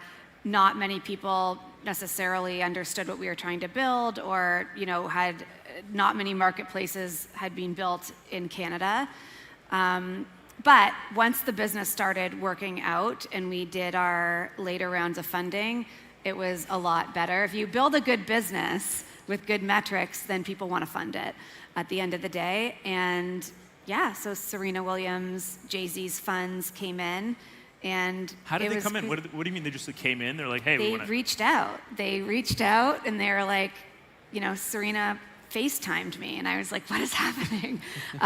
So they reached out, and then, everybody like fundraising also has a network effect. So if certain funds come in, then it stirs up FOMO with other funds and celebrities, and then they all kind of are hoping to get a piece of the pie. But I think the thing to keep in mind is that they're the greatest, not to be intimidated by them, they're the greatest of all time at what they do, but they're genuinely interested and have no idea what you're doing, and so you're the true GOAT in that space. And so it's interesting when you're pitching, because you have to remind yourself that they're coming to you to learn. Just like if I tried to go play tennis, I would be hitting her up for a lesson. I like that. Yeah. I think that's a good reminder that they're coming to you, and you have something to offer. Robbie, you keep a list of every investor that's passed, and you've had some investors that have come in and paid a way higher price later. Okay, first, why? And then how does it feel when that happens? When you're like, hey, you know what, you got it, you're coming back. I'm a dog with personal motivation, so I'm a bit of a sicko, and I love being rejected, and I put it in a list in my mind, and I go to work, and I compete with myself of I'm going to prove this person wrong or this thing wrong, and I'm addicted to that. And when we raised our seed, we were fortunate to raise our round, but we had some investors who passed, and we had some people say, this big bank executive team, far more experience, are going to build the exact same thing. And I was like, absolutely not they are, because we're going back to the office. My team works 7 days a week. We're going to ship faster. We're going to do it. And I was saying that being we better actually deliver against it. And we used it as motivation. And now we serve over 7,000 customers across Canada. And I think the reality is fundraising is the easiest thing that you do as a founder. Raising money is easy. Building a brand, building a product, serving customers is the hard part. But as a founder, if you can use those rejections, and that could be selling to a customer that doesn't choose your product, losing a customer who says it wasn't good enough, not wallowing in defeat and going back, how are we going to use that to make what we're doing even better? I think that's really, really powerful, and that's what building companies are all about. It's about walking from failure to failure without losing enthusiasm. And that's what I've taken away from these experiences. Okay, nice. Final question. If you were sitting in the audience today at the first week of starting your company, what would you tell you? What would you want to hear? For me? Yeah, Andrew I would say, don't worry about what other people think. Follow your intuition, your gut, and then just go for it. All right. Yeah.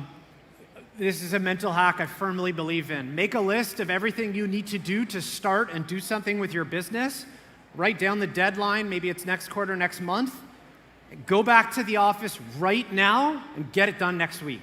And continuously challenge yourself, whatever is on your list, round down by 50%. Shrink the units of increment.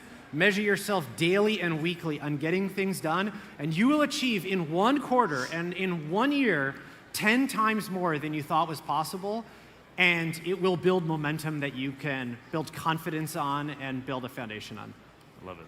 I would go home and make sticky notes and put them on your mirrors that say, you got to keep going, do not quit, your idea is a good idea, all these positive affirmations, and you read them every time you go to the bathroom. Not saying that I did that. No, I did do that. I did that. I still do that. Emily, Robbie, Andrew, thank you very much. Thanks, everybody. This is a fantastic panel.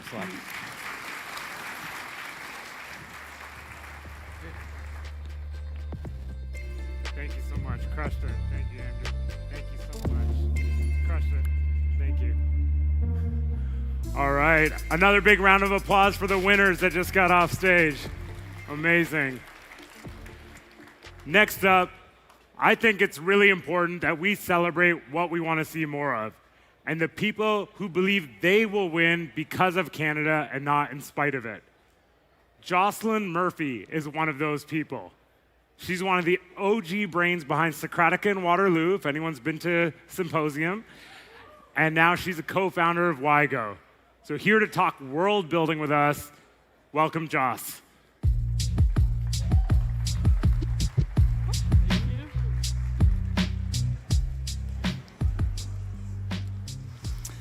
Hello. Okay, testing the mic. Today I'm going to introduce to you a concept called world building in real life. Let's get started. So authors, cinematographers, video game designers, they often use this term called world building to describe the process of inventing the rules, norms, and general environment of the stories they're trying to tell. But I'm here to make the point that I think we have more creativity to give. We often constrain our creativity to these fictional environments that we can only really access through a screen or in the pages of books. But we can actually change, wake up to, and modify the world around us much more than we think we're capable of. So I want to illustrate this example by telling you about what we did at Waterloo in 2022. So in 2022, this was kind of the general state of affairs. We were coming right out of the pandemic. There weren't that many communities that existed. A lot of the student community was very disconnected. And if you were a person who was particularly entrepreneurial, when you looked around, you couldn't really find that many examples of people building something cool that could inspire you. But we had a hypothesis and we had a vision that a few voices could crack through this noise, and over time we would realize that there was an entire campus, an entire world of founders and creatives that would spring to life if given the right circumstances. We designed what I like to call a self-actualization system, but in practice this looked like an in-person community. So we were taking a very disconnected population.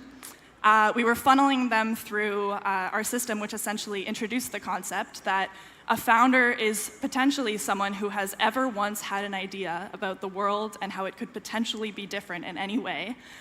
We invited them to these big events where they'd get to talk about their big ideas with other people. We'd funnel them into these co-working sessions where they had a recurring place to practice and get feedback with people. And then finally, we had this theory that that would result in a lot of companies' creative projects being built. So we grew from these small classrooms to these giant celebrations of creativity in only 4 years. And it spanned 42 different cities in the world. So not only were we changing the environment around us in Waterloo, but we were changing the environment of a ton of different cities who saw what we were doing and took inspiration from it. And it worked. A lot of the original organizers of Socratica have now gone on to found their own companies. Some of those are based in Canada, some of those people have moved. But what I want to emphasize here is that the community was not like a hobby we were doing for fun. It was actually the critical infrastructure and scaffolding that allowed these people to develop the confidence to become founders one day. So it really started with the community. With all of this being said, this is kind of the vision I have for world building in real life. It's casting a vision into the void and then figuring out the steps through prototyping in-person experiences of how you can actually meaningfully change the culture of the place that you live. So what does that mean for Toronto in 2026? Lots of people have big dreams about Toronto, but Toronto, like many of the places where I've talked to community organizers who are trying to change their culture, has 3, I think, failure modes for why community initiatives might not work out. The first one is a lot of the time when people leave the house, they like to pretend that they're boring. They like to put on basically the personality equivalent of a gray trench coat so nobody can be aware of how secretly interesting they are. In Toronto, this might look familiar. I know all of you own a black puffer jacket. The second thing is getting distracted with faraway places. So whether that's other communities, different cities, every ounce of energy that you spend looking elsewhere is time that you could be instead funneling into the people, places around you and making them meaningfully better. This is a big distraction and is a distraction for people everywhere trying to build local communities. And finally, waiting for someone else to do it is not how anything ever got started. So black puffer jackets are safe. I get why people do this. It's easy to look to other places. It's safe to wait for someone to come and save you and build the community you want to be part of. But being brave is worth it. And everyday people stepping up to improve the circumstances of the people around them is kind of the only way anything has ever happened in the history of everything. Every scene that you know of, everything that inspires you, was started by an everyday person who thought they could do something a little bit better than it was that day. So, for 2030, 4 years from now, where can we get in 4 years? I want us to put away our black puffer jackets and design rooms that encourage people to really show how actually interesting they are. And I want everybody to think about how they personally could contribute to building the community that they want to see in this city. You might not be a host, a community organizer. You might have space to give. You might feel like sponsoring is something you're into. Maybe you do media. Whatever skill set you have to contribute, if I've learned anything from all of this community organizing work and partnering with people, it's that belonging and ownership are two sides of the same coin. And you can't really feel invested and like you belong in a place if you aren't contributing to what you want it to become. You won't be alone if you engage in this activity. You'll be among legends. There are many, many people in Toronto who have been stepping up over the past several years to build the community's environments that they know this city needs, and you could be part of that. And yeah, my company basically supports community organizers in doing that. So if you want to partner, please reach out. There's big things coming for Toronto, and I'm very excited about them. Thank you.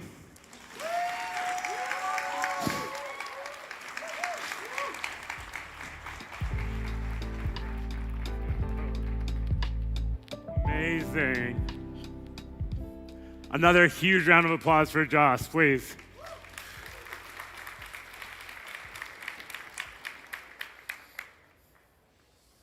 All right, if we can grab the slides back up on the screen, please.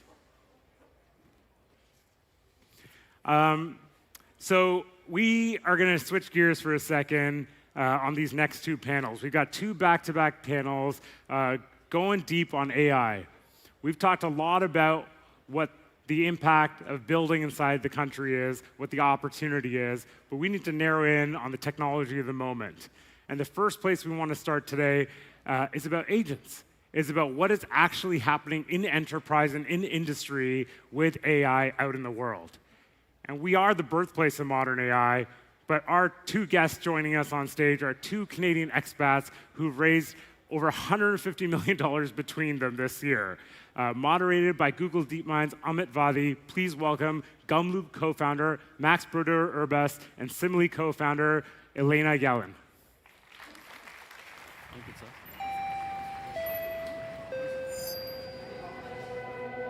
Everyone's watching the headlines, the breakthroughs, the big moments.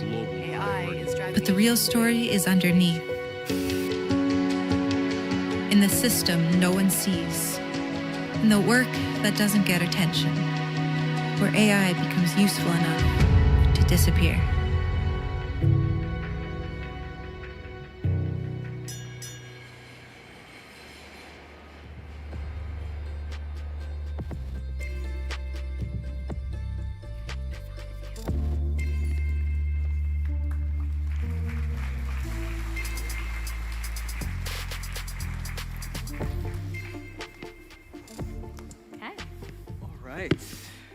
Good afternoon, everybody. So great to be here. My name is Amit Vadi. I'm the head of community at Google DeepMind Developer Experience. And I spend a lot of my time working with developers, builders across the world, trying to build these next generation experiences. But today, getting out of the lab, we're getting really excited to be here with two amazing builders that are really pushing the boundaries of what you can do with our models, products, and tools, and actually building some really amazing applications that are building real utilities. So Max from Gumloop and Elena from Simile, great to have you both here. And yeah, I'd love to jump into it. Maybe you can do a little quick introduction of what your companies are working on and how you're actually utilizing AI in your company today.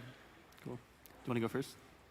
Okay. Elena, you want to go first? Max, yes. Max started Gumloop about 3 years ago, and we're we've been like helping companies automate work since the beginning. It used to be like a drag and drop workflow builder. Now it's like a really horizontal agent builder that like companies like Shopify and like DoorDash and Gusto use for internal agents. And the general value prop is instead of like hiring a consultant or some AI innovation lab to come and teach people how to use AI at your company, you can just give people the tools and they can build their own agents that they can share with coworkers. Can people hear me? I felt like maybe I got dislodged. Okay, beautiful. Excited to be here. I'm one of the co-founders of Simile. We're a frontier lab that builds foundation models of human behavior. So essentially, we predict how people are going to behave or respond in various scenarios: new products, new markets, new policies. We take those foundation models and we put them in a platform that gets used by Fortune 500s to essentially make better decisions about end consumers or end constituents. And we can talk more about what that means. That's great. Love to hear it. And yeah, just so you all know as well, that between the two of them, they've raised about $150 million in the past year. So super exciting times in both companies. And Max, maybe you want to get a little bit more into how your customers are actually utilizing Gumloop today? Yeah. Generally, we start with like a certain team at a company that has an idea for some like really annoying task they want to automate. We help them build agents, or they use the platform and like build an agent, share it with their coworkers, and then this kind of like AI FOMO spreads across the company, and everyone wants to be a builder, so they'll start automating, and then ideally it spreads across the entire company. So for Gusto, for example, like they started with a sales team. They started generating tons of net new revenue with agents that were doing like the right follow-ups and discovery on calls. And then that spread to the marketing team and the ops team, and now I think like almost every team at the company uses us, but that's ideally like the journey a company goes through with agents. That's great to hear. And Elena, anything from your side you'd like to share? Yeah, we're actually interesting counterparts here. My co-founders are the folks who wrote the original Generative Agents paper in 2023. And that paper basically gave rise to, we think about two main kinds of agents. And so one are exactly the kind that Gumloop builds that do automations. And then the other is this kind that takes on these really predictive personas of people. And then automation agents or other agents can also interact with those simulations of people. So we think about the applications right now basically in two key ways. One is when we immediately deploy in an enterprise, we can replace existing work that's done usually in research. So that can be in research, insights, marketing, product, or strategy. The kinds of things that today you would outsource to an agency if you would seek to answer a question like, how should I change my store layout? Or what do people think of my loyalty program? Today, with Simile, you can basically iterate through any changes that you might make to your core product or offering, and then see how these simulated audiences will respond. So we usually start by cutting from spend that people spend on traditional research. And then, as is the case with AI adoption, we're then able to extend into more of these greenfield net new use cases. So a deployment might start in research, and that might be market research. Then the marketing teams might use this directly to test creative ads or assets. The product teams then have the Similes traverse their web applications. And then even the CFO's team will often actually simulate what the questions might be asked on their earnings call. Any place in your business that you're simulating or trying to understand behavior of people, we essentially end up getting embedded. But we often start in research. That's great to hear, and I think some great insights there. I'd love to pull on this thread a little bit more. Maybe, Max, if you can talk us through maybe some of how those first conversations actually go. What are some of the points you're trying to address when you're talking to your customers? It normally, it starts one of two ways, like either bottoms up, like someone will find the product. It is self-serve, there's a free tier, and you can like try Gumloop agents relatively easily. So sometimes we'll hop on a call and someone will be showing me an agent they built over the weekend, and I'm like mind blown by what it can do. And then all I have to do is like facilitate how they show that off to their manager and their coworkers, and then they'll start kind of getting excited about agents. And the other side of things is starting from like top down and talking to IT and security, because that's normally the people who can say no to agents. I don't know if any of you have tried to use like a bunch of AI tools internally at your company and just seen how quickly it can get hand waved away by security or IT.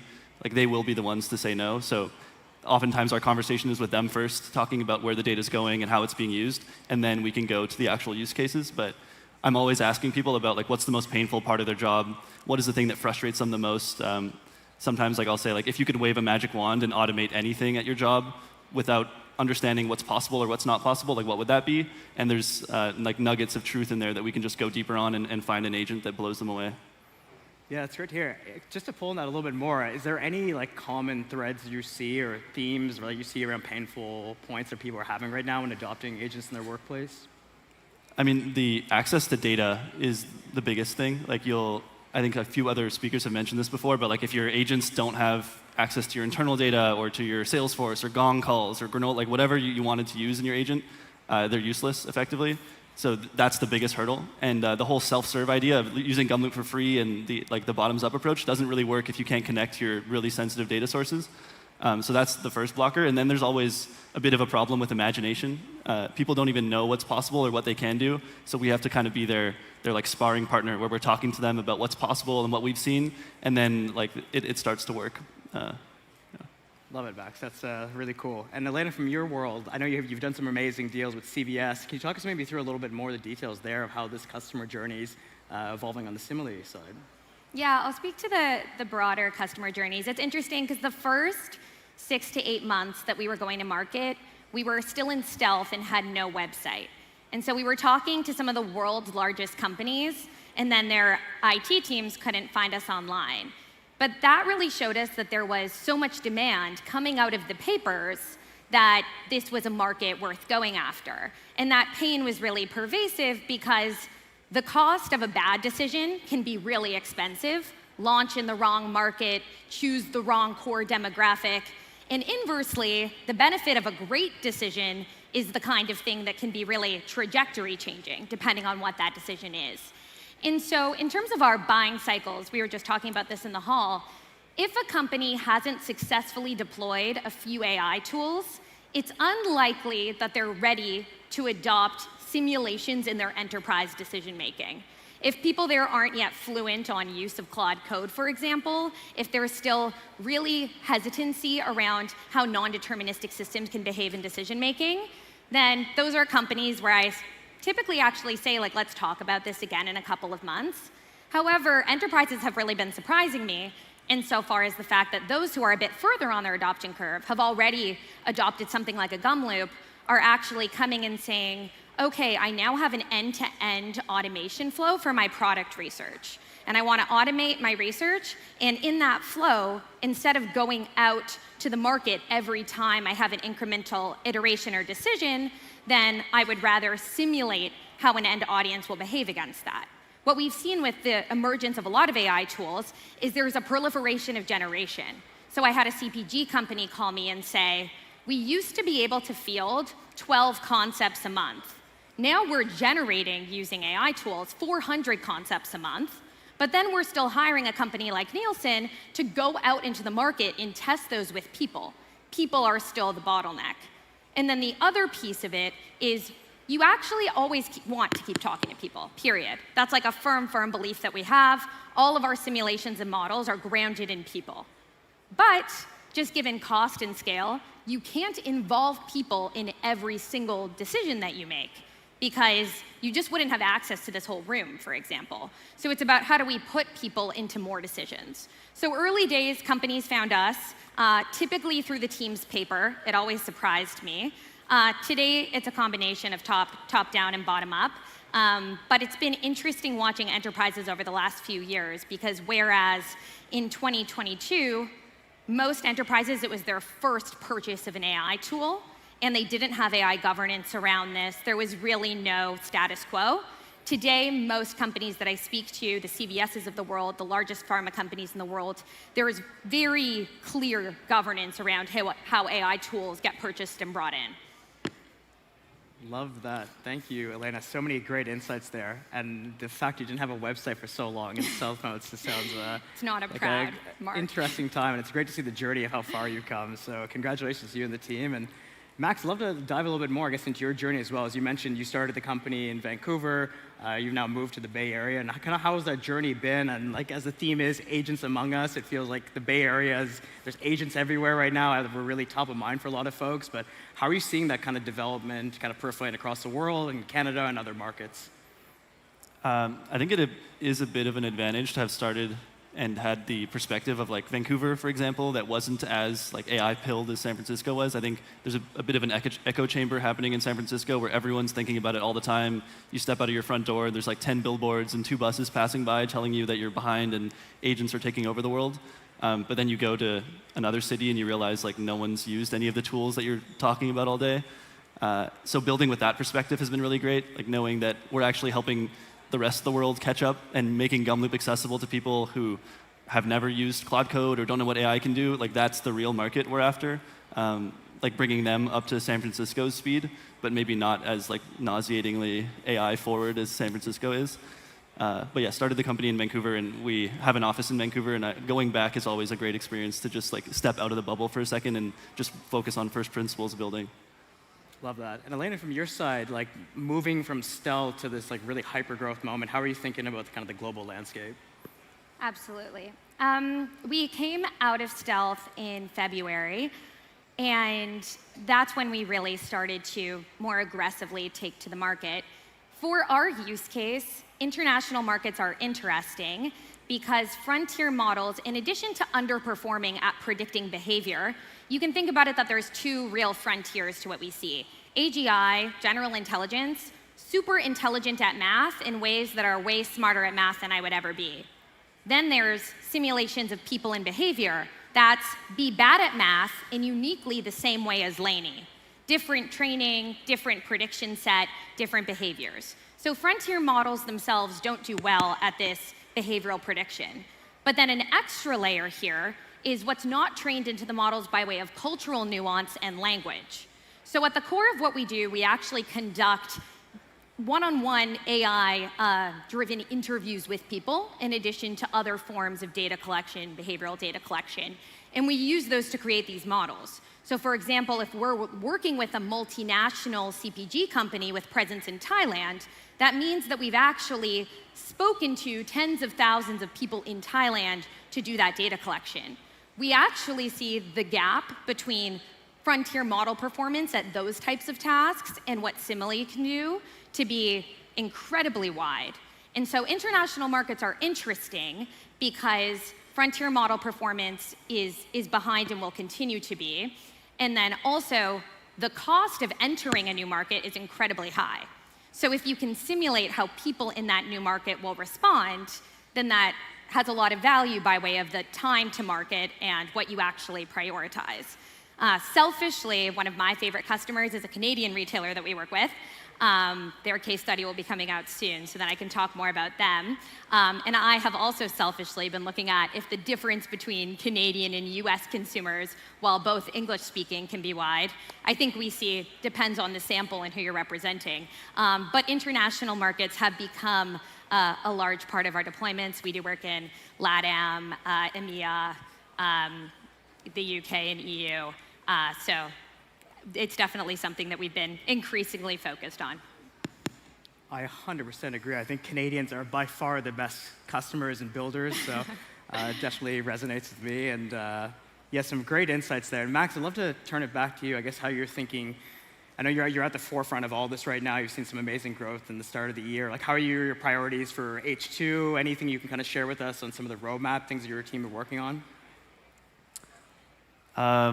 I think like everything we build is in pursuit of making it easier to build agents and to use agents. There's still so much friction between someone like having an idea and getting it out into their coworkers' hands or into their managers' hands and sharing that. I've always been describing like the AI adoption at a company as starting a bonfire. There's a lot of fires. Like there was like some case study about AI pilots going awry and then people being frustrated. I think that's like their fire went out. They weren't able to make it catch. But Gumloop as a product is just trying to make it easier to start that fire. Ideally, like we have a bunch of analogies internally around this. I think I talked too much about it, but being the flamethrower that any company can point at their teams and let people build agents, let them share agents, let them be creative. There's like 1,000 features we have to build in the next year to make that a reality, but everything is in pursuit of like, my mom should be able to build an agent. She calls it Chat GDP. She doesn't even know like the actual acronym, but if she can build an agent, I think like we've succeeded in the next year. Yeah, I'd love to hear that. And yeah, as the theme is Agents Among Us, I think we're all heading towards that world. So super exciting that you're really focus on the enablement piece and try to make that as easy as possible for customers. So super excited to see what you folks keep doing. And Elena, I guess from your side as simulation, I think it feels like it's a very new world. Like how does those conversations go today? Do you feel like more people are kind of entrenched in the space, have a very good understanding, and kind of how do you see that evolving over, I guess, the next 6 months or so? I think the thing that surprised me the most when I started working on this company was that the market was much hungrier and more ready for technology like this than I thought it would be. And so whereas I thought we would spend many more months specifically doing market research, the appetite that we get from the president of a business to simulate many different parallel scenarios that inform strategy has been pleasantly surprising, I think, by way of the ambition that we observe at the companies that we work with. When we think about our roadmap, our research roadmap has two vectors. One is prediction, and the other is simulation. So prediction is how do we get incredibly good and increasingly so at the task of predicting how people will behave. We spend a lot of time talking about this say-do gap. People, whether or not it's deliberate, often self-report things that are not reflective of how they actually behave or what they actually think. We see this as even wider in things like healthcare, as related to topics like GLP-1s. So on prediction tasks, how can we continue to predict how people will actually behave, not just what they say, with increasing amounts of accuracy? And the second is these simulation tasks. So as we look a few months into the future, it isn't just, I am a car manufacturer and I'm going to launch a new vehicle, and how might a group of people respond? It's rather, I'm going to launch a vehicle. What does the cannibalization look like? What do my competitors do? What are the other supply chain implications? And how do we have a much more dynamic market simulation that helps inform some of these very big, very important decisions? Policy, where people can really be impacted, that's not somewhere that we go to market right now, but again, is one of the places that you could see that simulating how a COVID policy might have gone, for example, could yield a better end outcome for people if you can account for them in all of those end decisions.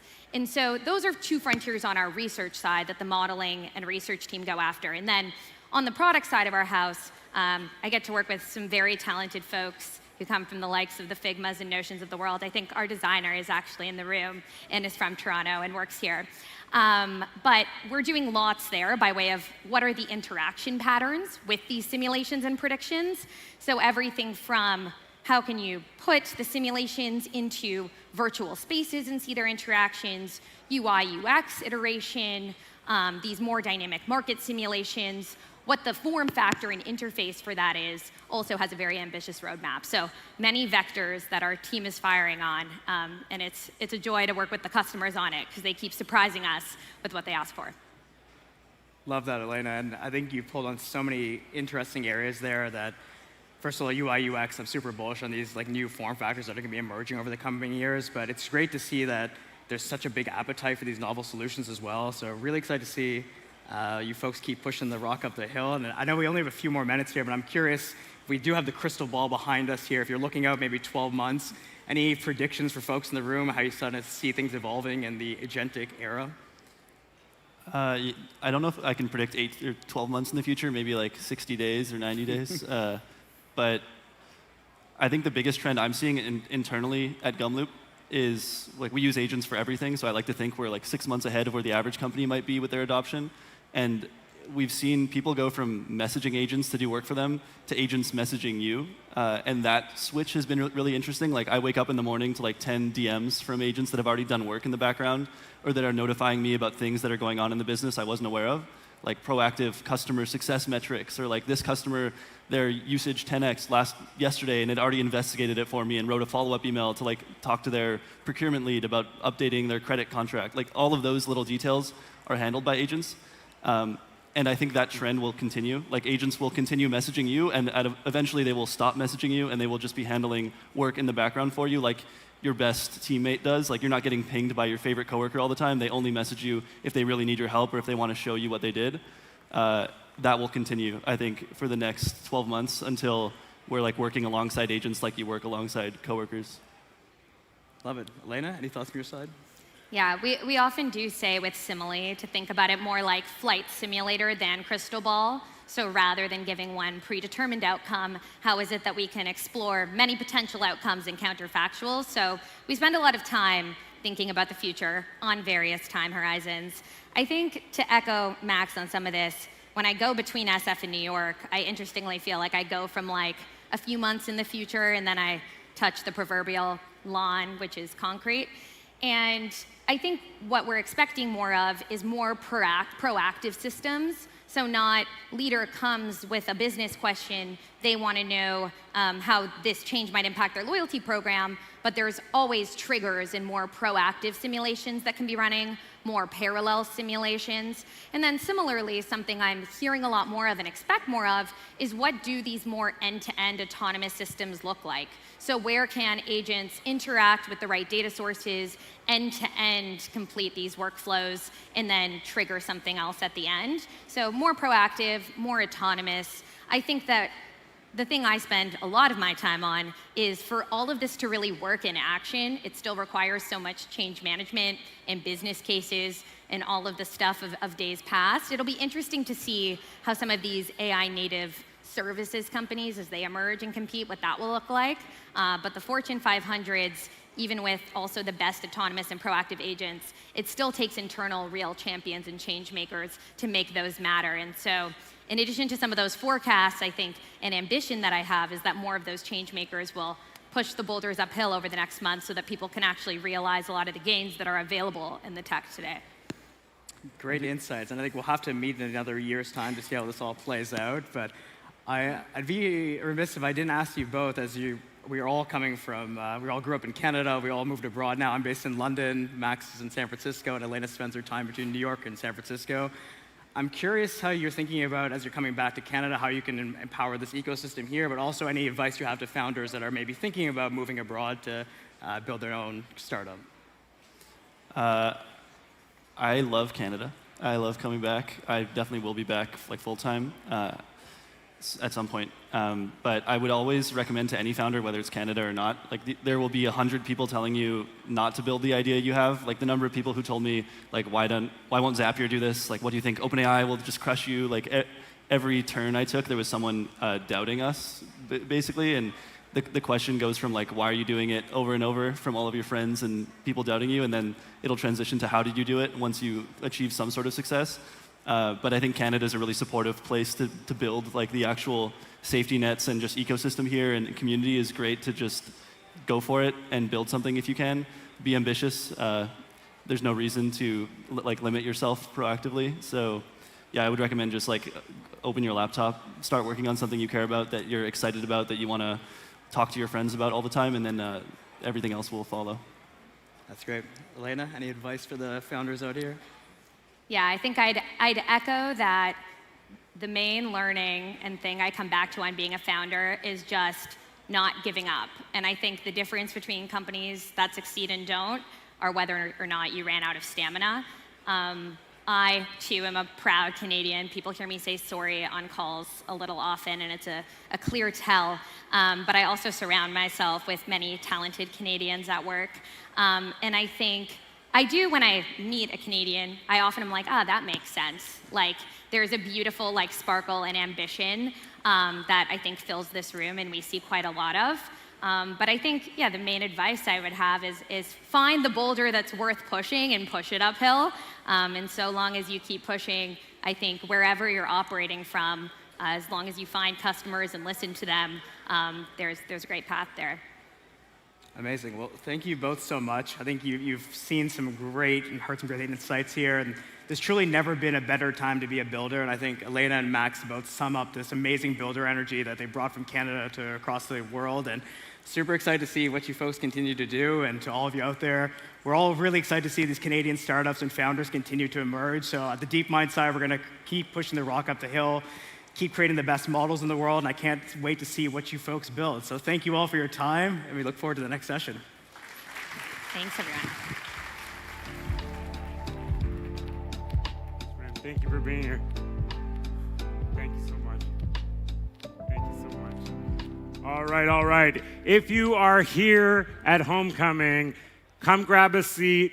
Take a seat. We've got one panel and one talk left. We're in the home stretch, and you're not going to want to miss this. Okay. I want to share two things with you, and I don't want to get them wrong. We have three incredible people joining us for this next conversation on AI. And these are people building the very infrastructure, the primitives that are defining the work that we're all doing in different places. Two facts you need to know about the two guests, and then I'll tell you about our moderator. JV from OpenCode. How many people here have used OpenCode before? OpenCode is incredible. It is the most popular open source coding agent in the world with 7.5 million monthly developers and 150,000 GitHub stars. And Jay lives down the street in Toronto. That's the theme. People live down the street in Toronto. And joining him is Simon from TurboPuffer. And if you did not get this tidbit this week, I'm going to repeat it. TurboPuffer crossed $100 million of run rate in March, 19 months after $1 million, and are profitable with less than $1 million ever raised based in Ottawa. That is fucking insane. That is the model of companies that we're trying to build right here at home. And they're going to be joined and led by everyone's favorite head of engineering, literally the puppet master of technical talent in the city, Farhan Thawer, the head of engineering from Shopify. Give him a big round of applause.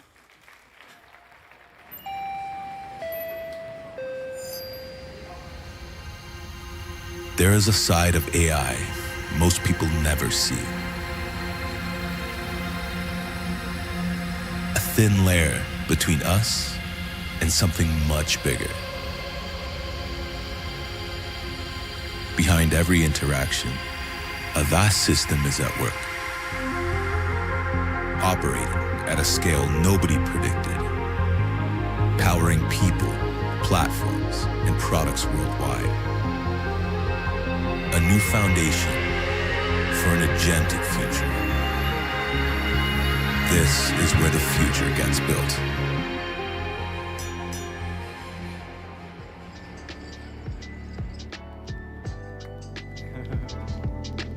Hey everyone. Hey! Oh, look, Jay has like no sleeves and shit. Like, look at this. All right, Simon, come on. We tried to get Simon. I know Simon can hit 100 million in ARR, but can't roll his sleeves up. Look, it's because as a founder, you have to really lean into B2B sales. And I realized recently that I've kind of become the bit, and I worry that if I do the sleeves, it's going to feed into that. Little tech. Well, I thought, open source, open sleeves. Open sleeves. Yeah, it goes together. All right, let's get this kicked off. Thanks everyone for being here. There's lots of seats up ahead if people want to come closer. We want to make this fun and interactive. And I know that some folks are having conversations in the back, so if you could, I guess, shut the fuck up so we can have a conversation here. All right, so first off, Jay, I want to start with you. Let's give people like a 2-minute bio intro to you, and then same with Simon, and then we'll get into the companies. Yeah, so I graduated from the University of Waterloo. Whoop! 2008. It was with my co-founder Frank. We've worked on startups effectively ever since. And then at some point, sort of around the 2020-ish, we really got into open source, joined by our third co-founder, Dax. And I think the thing that we've sort of taken on as a team, as a company, is embodying the idea of open source. And to some degree, we believe that open source is still heavily underrated. And now, when I sort of look at AI and the impact that these models are having, it's very clear that the diversity that these open source models bring ends up being incredibly valuable, not just for sort of the local ecosystem or sort of sovereign ecosystem. It's effectively global. And yeah, and I think to some degree, like we'd want to embody that sort of moving forward as well. Cool. All right, Simon, we know that you've come from like the more vocational track, a la Toby Lutke. Why don't you tell us your story? Yeah, I came to the new world in 2013 to work for a little e-commerce startup in Ottawa called Shopify. And I spent about just shy of 10 years there working on the infrastructure team. When I started, it was a couple hundred requests per second, and when I left, the biggest peaks were around 1 million requests per second. So worked on all aspects of the infrastructure, even before you were there. I know. Like, believe it or not. Wow. I know, feel like pre-Farhan. You've somehow been at Shopify for 30 years, but like somehow we never overlapped. Never overlapped. Exactly. And so I left Shopify in 21 and discovered that search was as much of a pain in the ass as I remembered it from my days at Shopify. And it dawned on me that there was a new way to build a search engine that could be astronomically like 10, even 100 times cheaper than other search engines that were currently in the market. And we launched in 23, and today we power Anthropic, we power Cursor, Notion, Harvey, Legora, and so on and so forth. And what all of these companies have in common is that they want to connect very large amounts of data to AI, right? If any of you remember the most frustrating experiences with AI, it's generally when it's not drawing on some document that you know exists, some email that you know exists. And so what Cursor does is connect every line of code via search to their agent. Legora, every legal document ingested is connected via TurboPuffer. Notion, every page indexed. And so many of you are puffing every day with the products that you use. You know what's not connected to TurboPuffer? Sorry? You know what is not connected to TurboPuffer? Shopify? Shopify. Also, my Angel check that like never arrived at the TurboPuffer offices. Yeah, that's right. Yes, That's exactly. right. The thing is, you were annoying enough without doing the Angel check, so I was really worried about what would happen. It's true. Yeah. You're actually, to be honest, I was helpful enough without having to write a check that TurboPuffer was something I'm happy to recommend to lots of companies. Maybe one day even Shopify. But now that you actually rolled out those customers, I mean, Jay, you probably have a similar list of like amazing customers that are using OpenCode. Let's like talk about some of those. Yeah, so we launched, this is sort of fun to go over. So we launched, like the first public demo for OpenCode was last year in June at a DevTools Toronto meetup, which was a part of Toronto Tech Week.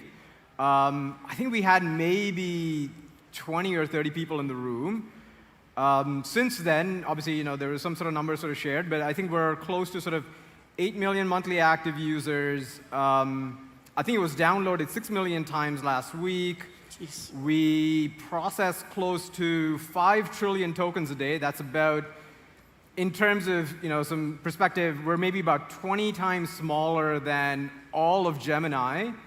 And sort of in terms of our annual recurring revenue. Why all the air quotes? It's not annual because it hasn't been a year, I right? see. It's not recurring because they paper token. And it's not revenue? It's not revenue because we'll see what the margins end up being. But that's at around sort of 25 million if we extrapolated for a hypothetical year. Amazing. These are amazing things. And I think one thing I noticed there, these are not random brands like that are down the street. These are global brands that everybody knows about from both of your companies, so it's amazing. We do use OpenCode at Shopify, Simon, so you should do a little bit more B2B selling a la this way.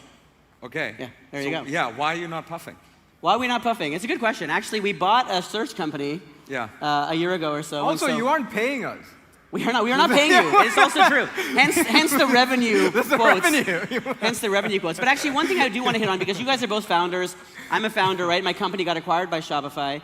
And we talk about founders kind of doing everything, right? Like one of the interesting things about AI, there's a great quote from Mark Andreessen where he says, in this age of AI, imagine the founder could do everything. Because you now have an agent that can help you take away the toil from some of the things. And backstage, we were talking about founder-led selling. You said founder-led marketing. Marketing, yeah. Talk about that. Like, it's true. Like, when you ask me, hey, can you introduce me? You do this call, right? It's not like you introduce a salesperson. So tell me, what does it mean for a founder to get into the weeds and do, like, a discipline you don't actually know, right? You're not a craftsperson on sales. No, I mean, at Shopify, I wasn't exposed to marketing or sales, right. or I've had to learn all of that. I think my philosophy on this is that I feel like I should be able to do a pretty good job as CEO. This is not true for every co-founder, but as CEO of the business, I feel like I should be able to do a really good job at every job in the company. It's my responsibility that sales works. It's my responsibility that marketing works, that security works, that all of these different, like engineering, that everything works. You mean like 7 out of 10? Like, what do you mean by pretty good? I mean, like, I think I should be like 90th percentile, right? Okay. On these different High bar. types of functions. within the company, I don't think I'm 90th percentile in engineering anymore at TurboPuffer. Maybe 60th. Or before even, maybe. Sorry? Maybe Or not before, even he before. This is why you guys didn't overlap, by the way.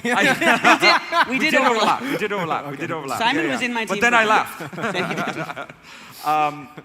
So for me, it was very important to be able to do all these functions. And so initially, obviously, it was engineering, right? I built the first version and then brought Justine on. I thought Justine was the best engineer I ever worked with at Shopify, and she came on as co-founder.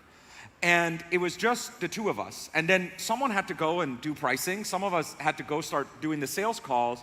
And I started doing that. And I loved it. Now I love B2B sales. I have a t-shirt that says I heart B2B sales that I thought about wearing today. And it was very important to me to just get good at it. I think this is also where I started getting the advice that you should hire someone to do sales. And I think my instinct was, how am I gonna know if this person is P99 or total bullshit unless I've done it for a long period of time, unless I've closed some $1 million deals, unless I've built the relationships. And also, I think that I can then discover what the authentic way to do TurboPuffer sales is. And this turned out to be a great, the person we hired that's now our head of sales was someone that I met in like a year before he actually came on full time. And he was the same. It was like, it sounds like you don't really need me right now. And that was sales. And so at some point, I was like, the company was like in the tens of millions of revenue, and it was just me on the sales side, and I was like doing red lines and pricing negotiations and all of that, and fully drowning, and it was an incredibly difficult couple of months. And that felt like, okay, well now it's time to start bringing on people who've done this before, and support them instead. And so it was that, and then I moved on to growth and marketing. And it's very difficult as a founder to hire these functions that you've never seen before. You don't understand, yeah. You don't know. And so I think you have to fall in love with the game. And I think it really hit me, and this is why I didn't roll up my sleeves. It really hit me. I think it was due to like bicep definition. Also that, I'm very insecure about the precipitous fall off of my deadlift since having a daughter and a startup at around the same time. And so I think as CEO, then I moved from engineering into sales, and then built the sales team and the solution engineering team, right, the FDEs, and now I'm mostly in growth and marketing and supporting all these other different kinds of functions. And I think you just have to fall in love with it. And I feel like I can fall in love with anything as long as it makes TurboPuffer really great. And so what I've discovered then, one of the engineers recently said, I wish I knew engineering Simon. I only know B2B Simon. And it was like, it's like someone dropped a sack of bricks on me because I still identify as engineering Simon, not as B2B Simon. And now it's more of growth or marketing Simon. Yeah, so Jay, tell me about your journey as a founder, and like are there sacred places that you don't go into in your company? I guess I've sort of drifted away maybe from some of the engineering sides because there are a lot more sort of capable folks there, but our take is a little bit sort of similar, except on the sort of marketing front. I think we believe very strongly that marketing has to be led by sort of founders, but also, again, embodied by founders. So I think I'll sort of back up a little bit. At some point, it dawned on us that when you're an open source, your code is public, you live publicly, everything that you do is effectively public. If you don't embrace that, in some ways, you're doing yourself a disservice. So the concept that when we're building a global brand, when we're building for sort of call it, 10 to sort of 50 million developers that are out there, to be able to do that, we need to be as public as sort of possible, embody those values sort of publicly. The other aspect of this, and I think we've internally never had a good feel for how most tech companies do marketing. So, when we sort of run into most of the marketing folks, they're trying to roll out their playbook. Oh, let's write some blog posts. Let's do some SEO. Let's do some webinars. And we're like, those things, for the sort of scale that we're trying to get to, those effectively do nothing for us. And then on the flip side, we can't quite just go to a marketing agency and just be like, hey, just do all these things for us, because they don't quite capture the type of audience, the type of culture that we're sort of building. to be honest, we're chronically online. Most of our community is chronically online. If you're running your agents 24/7 and that's all you're sort of thinking about, there's a certain language that you sort of speak to folks that sort of resonate with that, and that took us a little while to sort of grasp and understand. And I think we talk about this internally all the time. You have to find your voice, especially when it comes to marketing. You have to find your voice. You have to find who you sort of really are on some level, and it has to come out naturally, because most people, I think they tap into that very quickly. The moment you're, especially I think the way we are sort of on Twitter all day, if you're not authentic in how you sort of carry yourself, most people capture that almost instantly. They capture the insecurities. They come through so easily, especially when you're online and as transparent as you are. And so there was a little bit of a shift, sort of embracing that, embracing sort of the goofy side, whatever it is. And again, not being sort of afraid to talk about, hey, our metrics are public. We're going to talk about the ups and downs publicly as well. And that ends up being something that people relate to on a personal level. The journey they sort of relate to as well. Again, this idea that we publicly launched open code at DevTools Toronto last year, right? That's something that when I went back to sort of the event on Monday, it was another thing that relates to a lot of folks. They sort of look at that and they go, I can see how something like this could start small. Yeah, I think one thing you're hitting on that's interesting is that the founder-led sales or marketing, the founder is the company, right? So this idea of you having to figure out the authentic voice, it is your voice, right? Yep. So having the founder be in those functions and interrogating, and sounds like there aren't any areas that you wouldn't want to go into because you're just I'm the founder, let me go see how to solve this the open code way, the TurboPuffer way. So Simon, I want to ask you a question.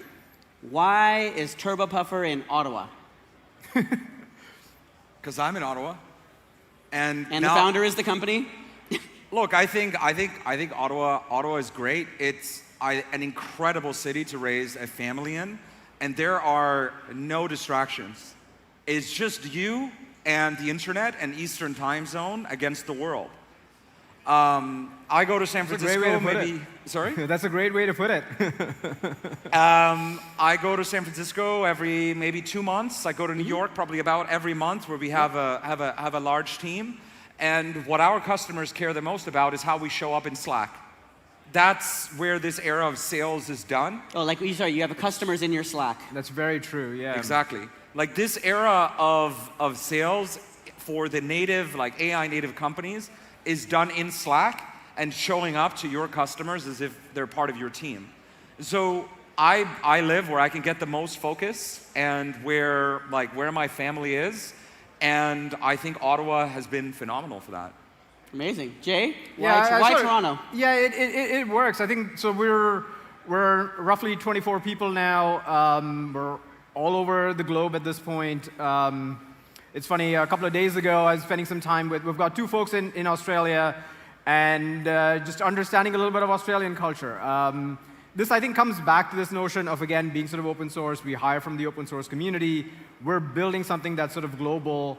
I think physically being in Toronto matters to me as a person, but from a sort of brand perspective, we'd want to be sort of global. We'd want to attract sort of talent from everywhere. The part that I think is sort of worth mentioning is there are some cultural Canadian values that I think resonate well globally, maybe more so than if you're insular from a specific part of the world. Let's call it you're a Silicon Valley, San Francisco-based company. You're exporting some of the ways that you do work out of that tiny city. Maybe that doesn't necessarily resonate with everybody else. So if you're going around sort of parading the fact that, we're whatever 996 or whatever the sort of new number is, that maybe doesn't quite work when you're building a global brand. Again, that's not to say that you can't build a global product. It just doesn't make sense to export whatever San Francisco sort of culture is globally. Those are 2 sort of separate things. I think when we sort of look at how we sort of do it, it is what sort of Simon is saying, what personally sort of makes sense for you, and then from that point on, it's effectively global. I would add one more thing to it, is that I think Silicon Valley has a very fast drumbeat, and every city has a drumbeat. Ottawa has a drumbeat as well. Sometimes it's 3 p.m., I haven't had lunch, and it's rush hour. There's rush hour in Ottawa? Sorry? There's rush hour in Ottawa? Yeah, it starts at 3 really? p.m., yeah. I am completely oblivious to that. I work at the rhythm of the fastest companies in the world, of our customers, of Slack. Some people can create that like rhythm of working, and it doesn't matter where in the world that they are. And some people have to be surrounded by that rhythm. I think there are very few people who can do that outside of the main like metropolitans that have that default heartbeat. Shopify was an anomaly. Inside of that building, the heartbeat was as fast as it was anywhere in the world, but it takes a lot of power. And I think TurboPuffer's heartbeat is in Slack, and I think it doesn't matter where in the world you are. I think the other thing is that in Ottawa, no one gives a shit how much money you've raised. That's a huge advantage. In Silicon Valley, a lot of people play founder because it's very high status to raise money in San Francisco, but it can also be suicide depending on the kind of company you're trying to build. In Ottawa, I sometimes say you just have first principles in the forest, right? You have to sit down and think about what you're trying to do and what happens next, and not just what everyone else around you is doing. Yeah. I'll add one thing to that because I went to, I was the keynote speaker at the Y Combinator event in Toronto because they were trying to get founders to move. Nice. And so they did this fireside chat with me, and then afterwards, the YC founders went up on stage, and people were asking them, do I have to move to San Francisco? And they said yes. And I went back from the audience, back onto the stage, grabbed the mic and said, no, you do not. Because there is a reason. Well, I mean, you can clap or not, but you don't have to move. You nailed it on the head. Like, yes, you have to have customers everywhere, right? If your customer was in London, you'd go to London. So the whole point is that your customers can be anywhere. You can hire great people anywhere. And yes, you should be part of that community. Fly there. You do not have to move. But you have to go and understand the pace. Yes. Most people have never seen this pace in their lives. Correct. Go there, do some 18-hour days, and then come back, and you'll see, and you'll get the feeling, and you'll hire people from there, and you'll have people from that experience. So a couple more questions for you guys. AI obviously is the thing that both of you kind of lopped into. How did you end up coming up with the idea for TurboPuffer, Simon? I wanted to start a vape company. Okay. And then, no. Hence the puffing? Hence the puffing, yeah. It needed to be fast. Yep. No. The way I came into it was that after Shopify, I spent some time with a bunch of friends' companies working with infrastructure, right? I'd worked at Shopify since I was 18. I'd barely seen the inside of another company, and I wanted exposure to others. And this search problem just kept coming up. And I remember that from my Shopify days too. Every project that touched search, like 90% of them failed. It was just so difficult to get it to do what you wanted it to do.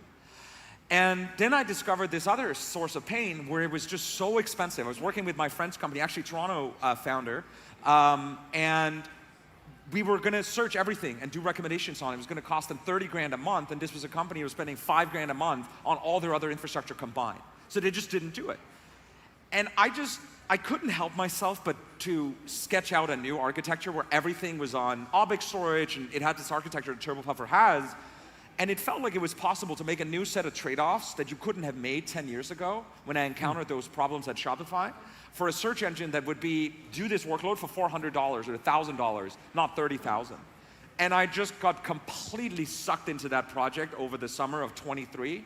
And then almost in exasperation, I launched it, where it was running in a Tmux instance on a single server somewhere on the cheapest GCP region, and just released it to the world. And then Cursor, which was a very small company at the time, reached out, and I just went straight to San Francisco, and they became our first customer. I didn't know Cursor was your first customer. That's amazing. First customer. That's an incredible story. Very cool. Yeah, so what about you? Why come up with OpenCode? I'll sort of sum up what he was sort of saying because it sort of resonates for us. We just thought we could do better. We looked at Claude Code when it sort of came out. We were steeped in the open source community. We basically knew every single sort of like major open source contributor to most of these frameworks, at least that we were sort of a part of. And we just felt like these AI coding tools that were sort of being pushed on us on some level weren't coming from our sort of open source, the sort of open source developer community on some level. And I think when we sort of saw that, it just didn't make sense that the tool that you use every single day would be built by these model labs that, obviously they care about the model. Sure, they care about the coding agent as well, but it didn't have the same love and sort of craft that we've had with the tools that we use every single day. So like, if you're a developer, you use Vim, NeoVim, you use VS Code, these are reliable tools. These are things that you can essentially work with for the rest of your life, effectively. And when we started seeing some of these coding agents that are coming out, we realized that and there's a little bit of sort of like AI slop there, and obviously, there's a different way people ship these things now. But granted, if this is a tool that you're going to use every single day, it has to be built with a level of care. And again, developers are very good at sort of sniffing that out as well. And so when we sort of saw Claude Code, we were like, two things. One, this probably should be open source. And two, it could probably be built with a lot more care than I think they were sort of putting into it. At least for the terminal UI, which is what we're sort of known for, I think we've done a pretty good job. On the open source side, I think mostly we've ridden the wave of all the open source models. So we can't quite claim sort of credit there as much, but at least on the agent side, I think we've really sort of doubled down on the thing that we'd wanted to do right from the get-go. Cool. And then finally, it's interesting, both of the origin stories. To wrap up, I want to kind of just get one piece of experience from you that kind of made you think this way. Like, one of the things that happened to me was my first job was in the US, and when I came back, everybody was like wondering, like my first job after coming back from the US to Toronto, they're like, who is this very aggressive person at work who just wants to get shit done and then like get out of the office? So was there an experience, Simon, for you that shaped you into thinking, you know what, I can build like a world-changing company from like by myself. I don't have to move. I don't have to have a smaller idea. I can just build something as big as I want. I mean, it kind of happened during COVID, right? Like it was sort of post-COVID, like the world had changed, and the infrastructure team at Shopify had been remote since the very beginning. Yep. And so it just felt very natural to me. It's like, okay, I want to, like, for this company to work, we need to get the best database people in the world to work on this. Doesn't matter where they are, we will just get the best database people. And the first hire was in New Jersey that I met in IOI in high school. He was on the Northern Macedonian team, and I was on the Danish team. And we met there. And yeah, one of the best database people in the world. And the other one was a fresh Waterloo grad who just shut down his company, who was now out of Vancouver but grew up in Kingston, and so he happened to be in Vancouver. And so the decision was made. We all grew up playing way too many video games in high school, and everything was in guild chat anyway. So this might as well be the whole company. We're very, very comfortable operating that way, and we get in person a lot. Amazing. And then Jay, like, what made you think, hey, I can build something globally? Yeah, sort of similar. I think there was a shift at some point. It sounds like Simon had something similar too. It was like, we realized we were internet native, and it seemed like there was a generation of these founders of these companies that leaned on that to a degree that wasn't done before. And there are some very specific advantages, maybe this is post-COVID, there's some very specific advantages that come with being internet native. And when that sort of clicked for us, we sort of realized, oh yeah, the world is our stage, we can do whatever we want. Amazing. Well, to sum it all up, you can just do things. Anybody can do this. Look at the good examples over here. Thank you, Simon and Jay. Thank you, Farhan.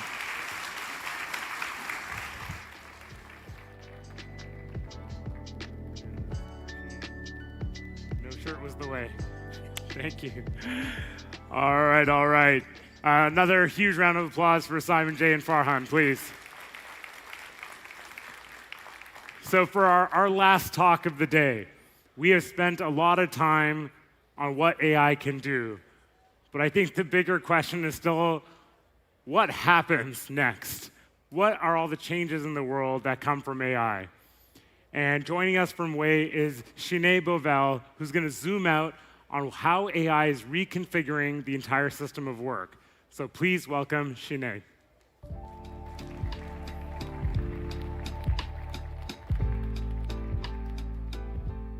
This is on. Okay, great. You can hear me okay. My name is Sinead. I am a futurist, which means I can't predict the future. But what I can do is try to reduce some uncertainty around what we can know about it, what's structurally knowable, and what is fundamentally unknowable. And I have about 9 minutes to take you to this very interesting place called the future of work. And when we think about the future of work, we often think about it through the lens of which jobs is AI going to replace. But there's actually a much deeper systems question we need to be asking. What system of work are we entering into? We've spent the last 150 years or so wiring our workforce around this concept of the job, right? And a job title is essentially, it's a container that tells you what type of work is going to fit inside of it. And it tells you the skills you can expect that person to have, and it tells you about the autonomy you can make decisions with. That is essentially the essence of a job. And when we think about what that's wired into, right, despite the fact that our economies got more complex over time, we still anchored to the stability of the idea of a role.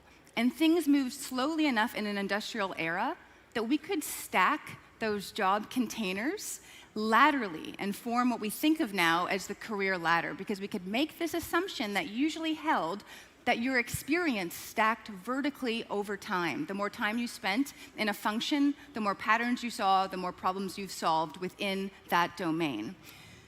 The challenge with artificial intelligence is this is the first time in history that the system that underpins these workflows learns, evolves, can take on complexity, coordinates, can make decisions. The system itself looks different every 6, 12, 24 months. So how do you put a static workflow on top of a system that itself transforms over time? So work itself starts to become much more fluid. And then we can think about this through an example, right? So maybe today, someone is a financial analyst, and they're building different financial models, and they're using that to make informed strategic decisions for the firm. In 12 months, maybe that person is architecting some agentic workflows and directing AI agents to solve much more complex financial problems and using their judgment to weigh trade-offs for the company. Now, is that still an analyst? Or is that something different? Is that more of a financial strategist? And then 24 months after that, that person's going to be doing different things. And is it still the same person then when that role looks entirely different? So it's not that work is going away in its entirety in the AI age. It's that jobs as a container for work no longer hold when the system underneath that container transforms over time. And we're starting to see this fluidity of the workforce, right, where jobs come and they go depending on problems of the moment. Do we remember the prompt engineer and how that was all over LinkedIn, and we needed people with deep linguistic skills along with some domain expertise, and that came to solve a certain problem, and then it kind of went away. And then now we're hearing a lot more about the agentic workflow designer or the agentic workflow architect. We have a specific problem, and we need a certain set of skills to help achieve that outcome. That is somewhat how we can start to envision the fluidity of the future of work, where jobs and their stability were a specific chapter of the industrial age. But this then calls into question the idea of the organization. So what becomes of this org chart, right, where we assume roles are static? And in the old org chart, or the ones that bigger companies still use, it makes this assumption that seniority equals capability. But in a world where AI is going to reshape the tasks and the knowledge required and the skills required at such a rapid pace, can we still guarantee that historical experience is the best use case to solve that problem? Or is capability going to become much more about adaptability and your ability to frame problems?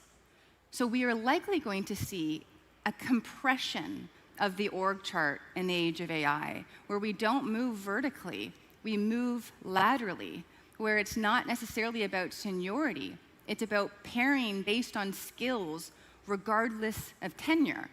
And that's a very different type of organization. And the organization itself, when it's underpinned by this system that learns, evolves, and can do different things, is going to morph and transform alongside of it. So the idea of the static organization is also going to be a chapter of human history that has come and is now going. And this has profound implications for many of us, but especially for builders. What economy are you building for? right? What assumptions are you making about the enterprise if you're building B2B? Do you think your products are landing in divisions and functions? Are you building something for the marketing team or the sales team? Because those distinct functions might not exist when the org chart collapses and we start to move much more laterally. And this is just, I'm just looking at the context of work, but this is going to be true of markets and of consumers, where we start to bleed into different types of functions and activities and wants and needs. And what about if you're a worker here today, or maybe you're in college, and we hear a lot about, right, the end of the career ladder, or what it means to be a new hire or trying to jump on that career ladder. And we have to remember that we're at this strange point in time where the old shape of the workforce is closing and the new one is just starting to take shape. And so it's going to be much less about historical experience and job titles and much more about your ability to learn. So if you're a worker, you have to think about yourself as a mini organization with a bundle of skills that learns and adapts over time, and you can apply those skills to solve outcomes. So less about the title and more about the skills that you've acquired underneath it. And when we zoom out, the entire future of work, I mean, we can see some of the shape of it, right? It's going to be much more fluid. The idea of job titles will come and they'll go, and the organization will become a system that evolves and changes over time. But how this actually evolves, right? How this actually takes shape is still up for grabs. And so that means there is a design space that's open when it comes to the future of work. What do we want from this workforce? What do we want from the future of work? And that's a question we don't spend enough time answering. We anchor our vision of the future to the past, right? To the Industrial Revolution era of static jobs and org charts. But can we do better than that? If we were to design the workforce from scratch, what would we do differently? And that is the moment we are in today, and it shouldn't be a question that a single company answers or a single government answers. That is a question that everybody involved in the social contract deserves to answer. Thanks so much.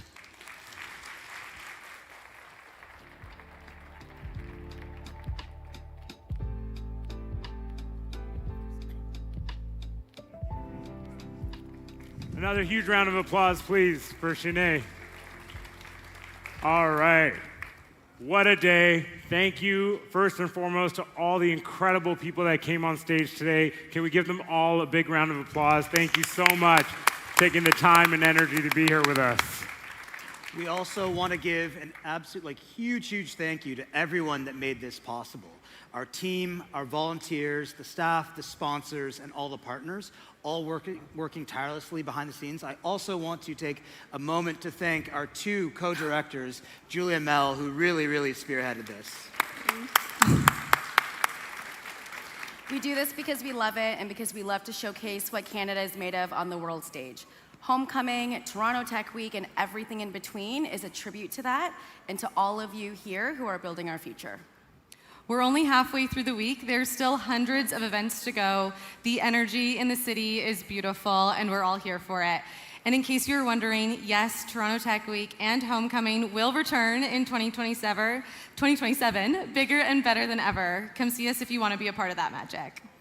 Thanks, everyone. Thank you. All right. That's all, folks. Let's get back to work. Thank you.